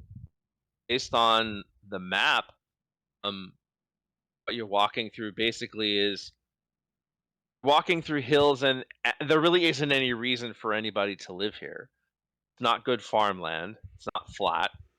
No sort of like really high hills. No great places for a watchtower so far. So essentially, seeing a So quarry would make sense, and it being a absolutely, continuous, essential loop of random plain or hill makes sense. it does make sense. It doesn't mean it's not an illusion, but it does make sense that you haven't seen anything. Can I make an Arcana check to see if I'm in an illusion? That's where I'm good at. That's where I'm bad at. 4 plus 5. 9. Oh, you don't know, man. You're tired. Your ass is sore from that horse. Birds squawking in your ear all the time, but nothing useful. Tired, man. On the bright side, he's gone. There's that. DM, as we are preparing to camp, could I just start ritual casting? Absolutely. Okay, so I'd like to sit down while everyone is gathering some wood for a campfire and stuff and start chanting Sensus Arcanum, Sensus Arcanum, as I will try to cast Detect Magic as a ritual. And that should alert me of any magical cues and auras that is radiating from. You look I believe 60 around. feet. No magic at all. It seems my magic senses are not detecting any illusions, but that is not to say that there isn't one. They should be on our guard. Thozo, Sebnok, do you feel like we should check the quarry? We'll continue. After I the think rest. Sebnog has not hit something for a few days. He might need it. I think we should check it anyways, to be honest. Then I feel like that's the plan, is it not? So it's evening agree. time. You gonna check the quarry tonight before sun goes all the way down, or you want to check it in the morning? I leave that to the two of them. I would vote to check it now. Yeah, I'm not scared. Well, and better not to have surprises on our doorstep as we try to sleep tonight. I will follow. The day has also been uneventful, so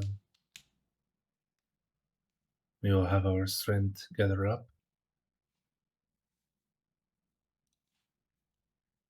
So let's go. You check the quarry. Go ahead and make a survival check. All of us? You're all looking. 10. The group. Can I guide myself in that? Alright, I'm bringing you out of jail because that one needs to go to jail now. That's not good. That's an 8. 5. Alright, all of you need dice jails. Because I just locked that motherfucker up. How about you, No, Sebnok? mine are generated, so Sorry, what about me? Survival. Survival check. Oh. Am I good at these? I mean, you've been doing pretty 17. goddamn good. Yeah, See? 17. 17. You're rolling hot tonight. That's awesome. And the other 3 of you guys, you don't see a thing. It's just rock after rock after rock after rock. Sebnok, you find next to a couple of rocks, you find a large hole heading downward. You get the sense that the hole is not new, and as you look down with your dark vision, you see that partway down the hole it's sort of collapsed in.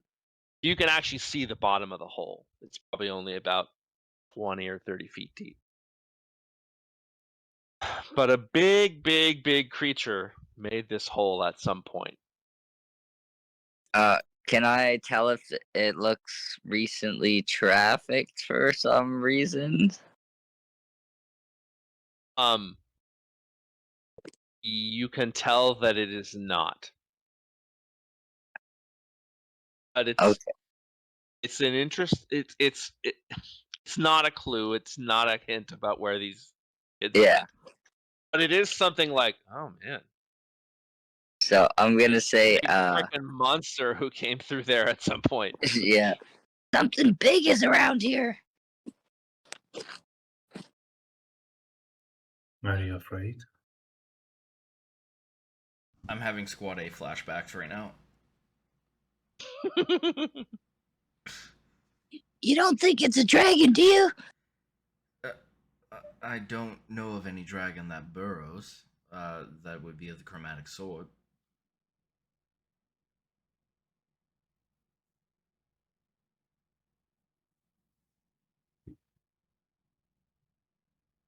I'll just shrug. It's like it would eat Liam, me. I am going to cast Thunder Spell as I see some distress in my companions. I'm going to cast State on them as I go and say Auxilium Vigor. And you all will get 5 maximum hit points and 5 hit points. So basically plus 5 HP.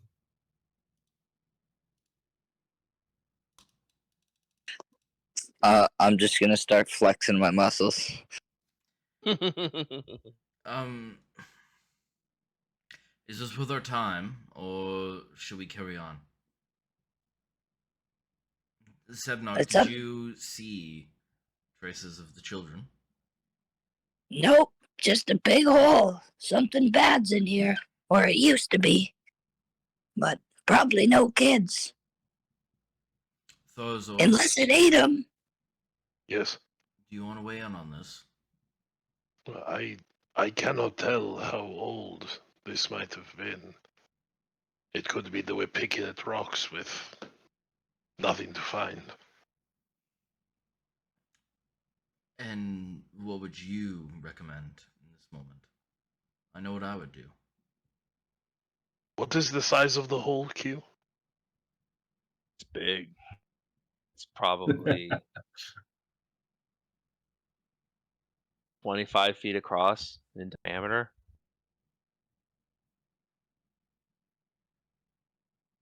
Something big made that hole. Yeah, whatever it is could swallow all of us, I bet.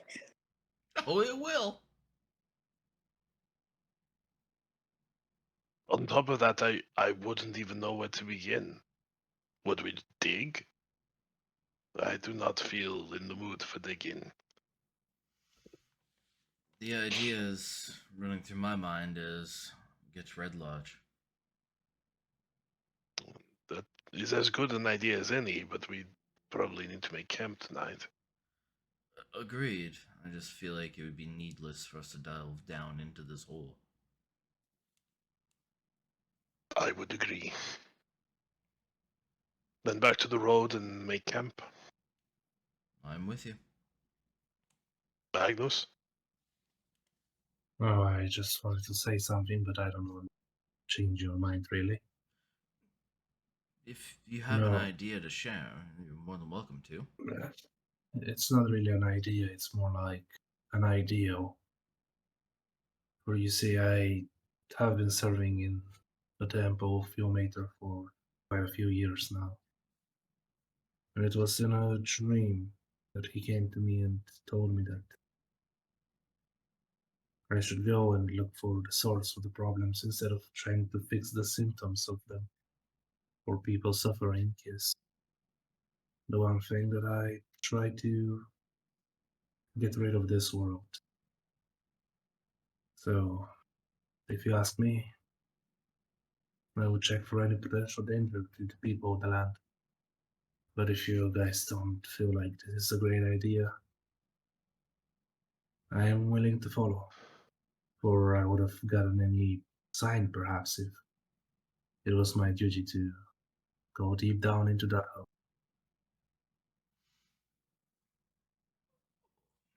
Well, I agree.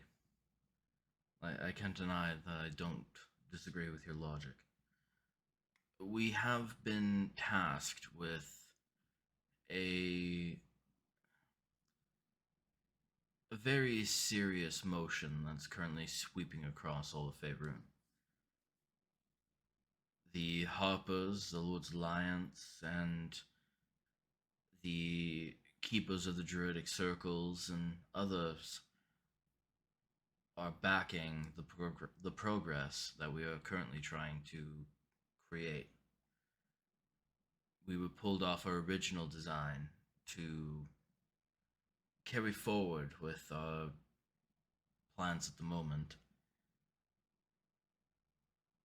And unfortunately, I have to say, I think we've moved a little too far off the path from what our original plan was.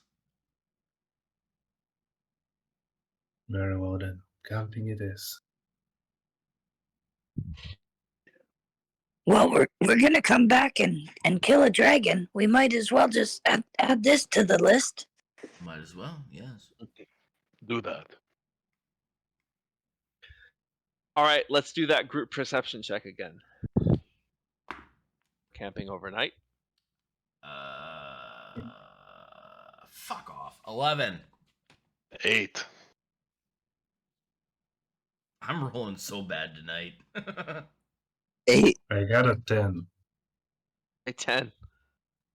And you guys are tired. This is like, how many nights in a row is this? 1, 2. Your third night out camping. Night in a row, no bed.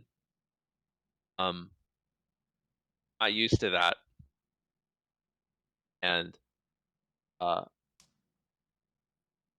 nothing happens, but every single one of you finds yourself nodding on your watch. I mean, you all feel a little bit guilty about it, and you all are able to shake yourselves back awake, but you guys are tired and you really need to rest.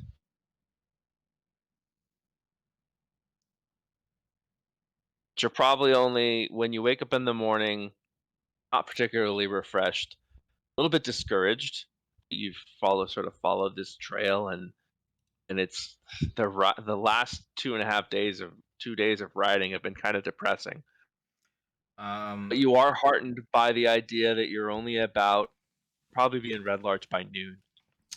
I'd be up before anyone, and if somebody were to wake up rather early, they would see Durzo dashing amongst the foliage and the trees, casting firebolt at anything moving, squirrels, rabbits, anything for meat for breakfast. And every time he casts it, are you... God, I'll figure you out at some point.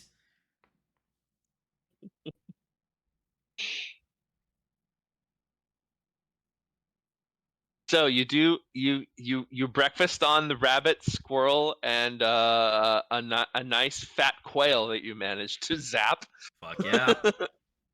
So you have a nice. Unfortunately, I didn't create a nice, large meaty volume breakfast. of fire, but I'll accept it. Then you guys are on your way. At 11:30, when finally clear the hills, plains out in front of you, and you can see ahead of you a town. About the same size as Tribor. Maybe a few less people, a little less well known. Eventually you start to hit a couple of farms, and almost without warning, turning a corner, suddenly there's a crossroad, and you've got a little sundry shop here, and there's a big main road ahead of you. You want to basically just head for the center of town. Is there anything you want to do first? You're in a town now, and it's definitely a town. Like, it would have kind of shop you might imagine. Tarzur for sure would want to keep an eye out for any. I know it may not be the technology of the time, but missing persons sort of posters or anything like that. Oh, sure. As you ride through town, go ahead and make a perception check for me, Farazor. While he does that, I'm also looking for a shop where I would know I can buy magical components. A 12. 12. The vibe in this town is it's tense. People are shuffling a little. People do sort of nod in your direction. Uh, they seem a little heartened by your group as you pass. You notice. It's definitely not a happy place. Definitely get that vibe from it. On your way towards the main square, so you don't see any magic item shops as of yet. Not magic item, more so component. I'm looking for Component shop. somewhere I can buy paper, ink, magical components to cast spells. Didn't see that yet. Are So there as any you beggars? travel to you hit a main road that runs east-west, and it's called the Cairn Road. You imagine yourself going west, and you turn west on the Cairn Road, see a few houses, another couple of businesses, and then finally you see it, the long road. The road you started out on, the road you departed in Westbridge, and you finally made your way back there. And right at the crossroads, standing literally dead center, hands on hips, is a big, full, barrel-chested man, a long hair, a thick beard. He's looking right at you, almost like he's been waiting for you this whole time. Is this Blackwall? And as you approach, he says, "Well, it's about fucking time. Echoes, I presume." I give him an elderly bow. If your bows for my father, Keith Blackwall, Dragon's blessed. I have some intelligence to pass on to you. I don't know how intelligent it is, but I've got intelligence to pass on to you. And then I would love to take my men the fuck out of here. So, put those horses over here. Let me buy you a drink. Come on, let's go. This is the And he best stomps thing off. ever. Stomps off. Big, thunderous steps as he walks towards up towards what looks like an inn and tavern. Well, if the man says we should drink, then I mean, you don't have to, Magnus, but I feel like it's appropriate. DM, I have a question. Are there any beggars in town? Beggars. There are two within your vision in the main square. Okay, could I Both quickly older just gentlemen. could I just quickly go into the inn as we enter and ask the innkeeper for a loaf of bread so I could split it in two and give it to them? You walk in to the inn is called the Swinging Sword. It's got a sign above it. It literally is just like, rather than a sign with a sword on it, it's literally just a sword attached to a chain that is swinging slowly like that. And you walk in, and the innkeeper in here is a female. She's got her hair, big, very curly hair tied back. She says, "Welcome to the Swinging Sword. Come on in." Hello. What is your name, lovely lady? I'm Kayessa Urkbell. Nice to meet you. I am Magnus. Could I get like a loaf of bread from you? I'll pay up Sure. whatever as I throw 5 silver on. Oh, that's more than enough. Here, take 2. You 2 big loaves of bread. Amazing. I will quickly run back out to the beggars and give each one of them a loaf of bread so they can have one half for tomorrow as well. One looks very thankful, like, "Oh, thank you, thank you." The other one sort of looks at you like he's not sure if he trusts Your your mater's blessing generosity. upon you. As I nod and bow to him. Suddenly, the hunger overtakes him, and he takes a piece of bread and starts to eat it pretty quickly. He thanks you as well. All right. So, while the rest of you are in there, Kayessa says, "Oh, and hello, Heath. Good to see you." He says, "Yes, Kayessa, we'll have the works. Bring me the meat, bring me the ale, bring me the wine. Just bring me all the stuff. Put it all out here on the table." Whiskey, if you don't mind, as well. "Oh, a whiskey, man. Sure, that'll put hair on your nuts. You, whiskey, over here." I am So, half drow, and so I do need hair on my nuts. Thank you. So he sits down, pulls you all aside. There's a maid that comes up. Her name's Galita, and she sort of serves you. She looks very sort of. She has a sort of concerned look. She feeds you all. Kayessa just stands there and flirts with Heath. Heath flirts right back. It's obviously that he's gotten to make an impression on her. Look around. It's a nice place, pretty upscale. He definitely hasn't taken you to the watering hole or the the rough tavern in town. He's taken you to the nice place. You do notice that in the corner is one, and it looks like he's a cleric, a brother, and he is just passed out drunk on the table, like just passed out, kind of leaning over, and everybody Can I else seems recognize to any be. color symbols? Yeah, actually, he is.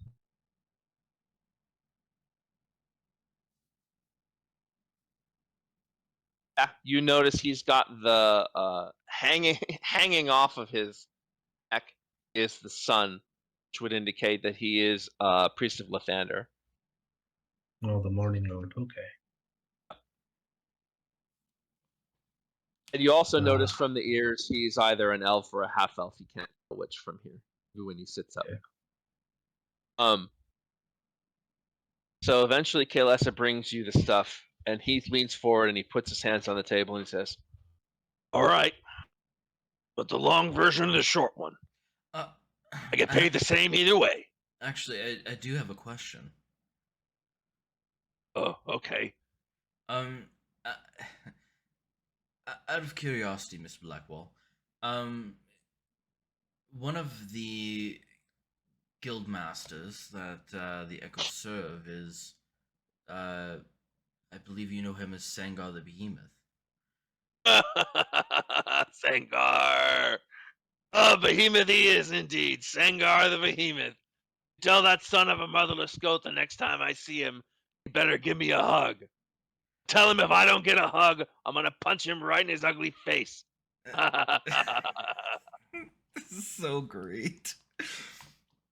I haven't had a chance to speak with him as of late. We traveled for a bit together, but I will definitely let him know the next time that I see him.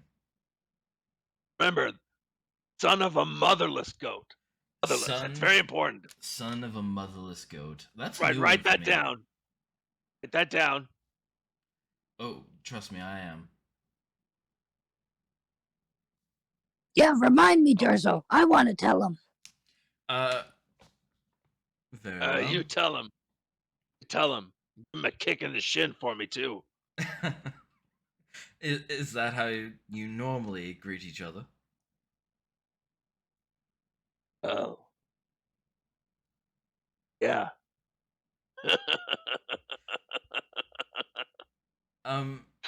I think I may speak for all of us when the long version would probably be appropriate for what we're walking into. Holy shit.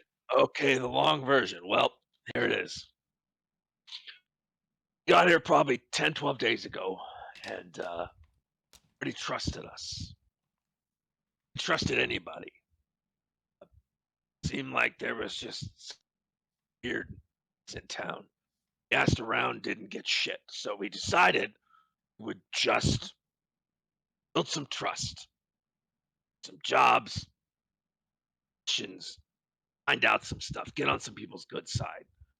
So I mean, basically we're sowing seeds, sowing seeds of trust. So now that you guys are here, they trust adventurers. You might have noticed on the way in, everybody's looking at you like you're an asshole. Everybody looking at you like you're trying to help. That's because of us. I mean, we killed some bandits in a cave. We cleared out a haunted tomb. Uh, we at Lance Rock outside of town, south of here. There's a big rock called Lance Rock. We had to beat up a necromancer. That was fun. Always fun to beat up a necromancer. Never miss a chance to do that. We also found, strangest thing of all, there's this hidden group of townsfolk who were controlling everything, and we always felt like the Constable Harbuck's her name. She's a good lady. We felt like Constable Harbuck was a nice lady, but she wasn't really in charge. It turns out there's this group called the Believers. Whatever. You're never going to believe what they believed. There's this tomb outside of town. It's got these stones that move. You heard me right. Moving stones. Sounds like some weird kind of augury, weird stuff. And boy, these people love to look at the moving stones. They'd go and they'd say, oh, the stones moved yesterday. The stones moved yesterday. It must mean something. We went down there. It turns out, simple fucking levitation spell. Someone was going down every night moving stones around just for the hell of it. That led us to our first big lead. And a fella named Lark. Turns out Lark was the cult, you see. Cult called the Cult of the Black Earth. That leads me to the short version. I fucking told ya! I'm gonna kick their asses! The reason everything is so fucking weird around here is that there are 4 elemental cults in town. Just the ones you think. There's an air cult, earth cult, water cult, fire cult. All these weird people are being drawn into this area, finding their way into these cults. Now, we weren't able to find anywhere these cults are. But I have 4 or 5 pretty good leads and 4 or 5 pretty good people you could talk to, and I'm gonna let you draw your own conclusions from there. And I'm gonna go home because I'm semi-retired and I'm ready to take the semi part out. Well, I think we want to know about this water cult. Water cult? Why the water? What's special about the water? We ran into a bit of an issue when we were leaving Westbridge. Westbridge, where Oh yeah, the inn there. Yeah, we yes, stayed there. An eccentric Dude, sort. fucking hard. Some children were taken, and some clues point toward perhaps the water cult. Too bad, but I'm not surprised. Excuse me, good sir. Yeah. About these cults, have you heard anything about weird transportation, perhaps portals or anything of the sort? No portals, no. But Earth stuff was happening underground.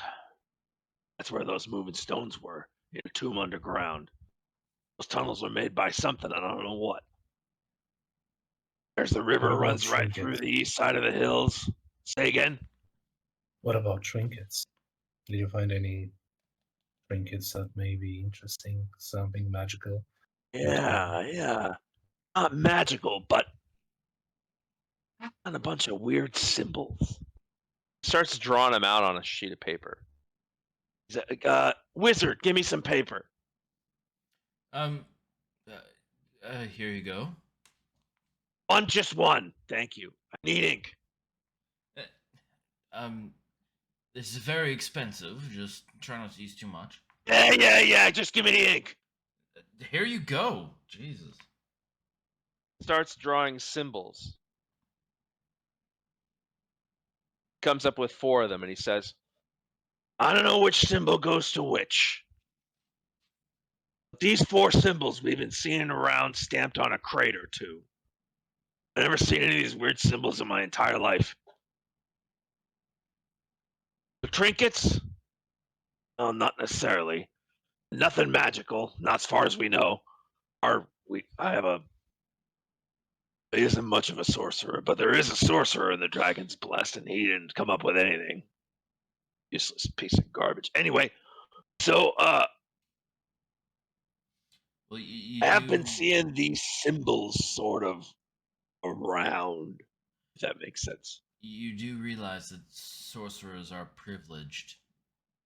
They don't actually have any arcane capabilities outside of what is in their bloodline, right? If you That would really- make a lot of damn sense as to why this one ain't no good. if you really want somebody that will be able to, I don't know, figure things out in the sense that you're looking for in this moment and what you're about to describe to us, your best bet would be probably a wizard. Sure, wizards. Maybe one that's not stingy with ink. Below me. I'll go back to writing. It'd never go back to women. All right, so.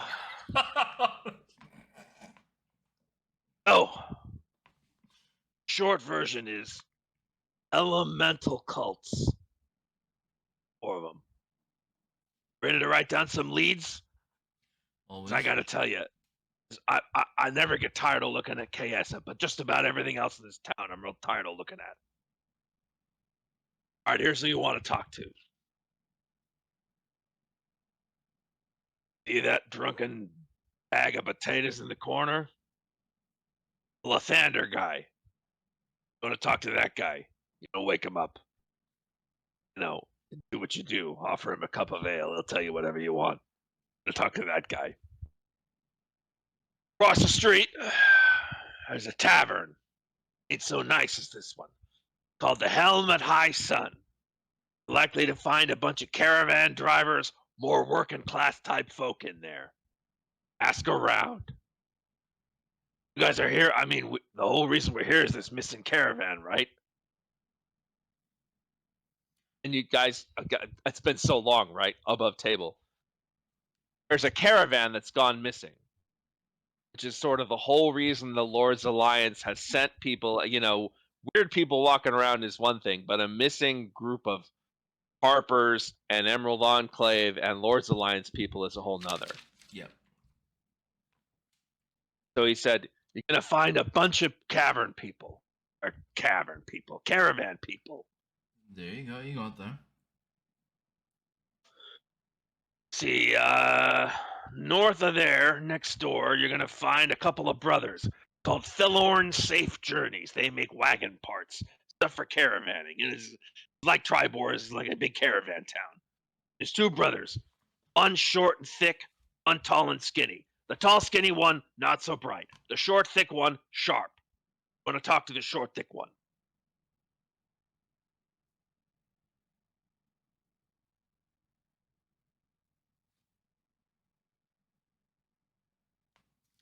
Going up this way, right off the large path. Gonna look for a place called Galekers. Got a feeling there's something weird going on in there. He sells a bunch of used stuff, but he's also like a barber at the same time. Kind of weird. He's got a back room that nobody seems to ever go in or out of. Anyway, I could use a there's a bunch of haircut people if they hanging need. around there. If you need a haircut, I don't know. I only let my wife cut my hair, but that's just me. So listen, want to check out Gaelkers? There's a whole bunch of locals hang out there. A couple might be willing to talk. You Last said thing. wife, Yeah, I got a wife.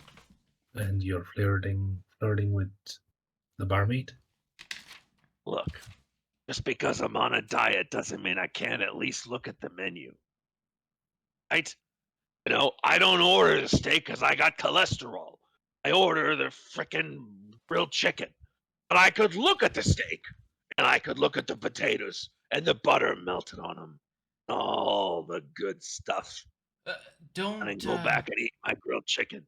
don't take this the wrong way, Mr. Blackwall, but I'm definitely seeing a few similarities between you and Master Sangar. There's no right way to take that. All right, so your last stop would have been the first place you saw walking into town, probably. Want to go to Valley Vose Sundries. It's a weird kind of. Basically, it's like a junk shop. But there's a lot of people coming in and out of town selling stuff. He might be worth talking to as well. Seemed like a pretty sharp guy, although a little strange. And he owns a junk shop, for God's sake. You'd be amazed what you can find when other people consider something to be junk. It might be. I've been amazed before. Wouldn't be the first time. I'm amazed at that armor you're wearing. Where'd you get that? Trade secret. You're an asshole. All right. Those are all my leads. That's everything I got. Before you go, I do have a question. Sure. Have you heard of any records of Dorzo? What were these people again called? Who are you referring to? Water something Genasi? Yes, the water genasi. Are there any records of such beings? Can you describe them? What do they look like? Do you know? Water genasi tend to have flowing hair. Not necessarily scales, but a light or deep bluer skin that it almost seems like water is flowing underneath their flesh. I feel like I've seen a water genasi before. I know I've seen an earth genasi before. Recently, for the water genasi? Recently. Oh. Oh. You might check if you're in Belliard or Wamford, somewhere closer to the river. Very well. I do have one last question. Sure. It's rather interesting to actually meet somebody that has known one of our guild masters previous to their current occupation, and Master I know. Sengar and the rest of what we consider our A team are off on a grandiose adventure, trying to, well, essentially stop the ending of realms or something of the sort. They didn't give us too much information. What was he like before? And I do understand. You also knew the headmaster. Sure. What was that whole thing like? What was the story behind you and Sangar when she met you? Sengar was so hyperactive as a kid. He was running around.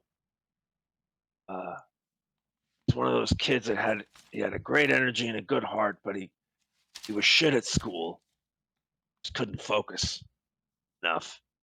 Grandparents didn't know what to do with him. Boy, you put an axe in that kid's hand. You point him at something.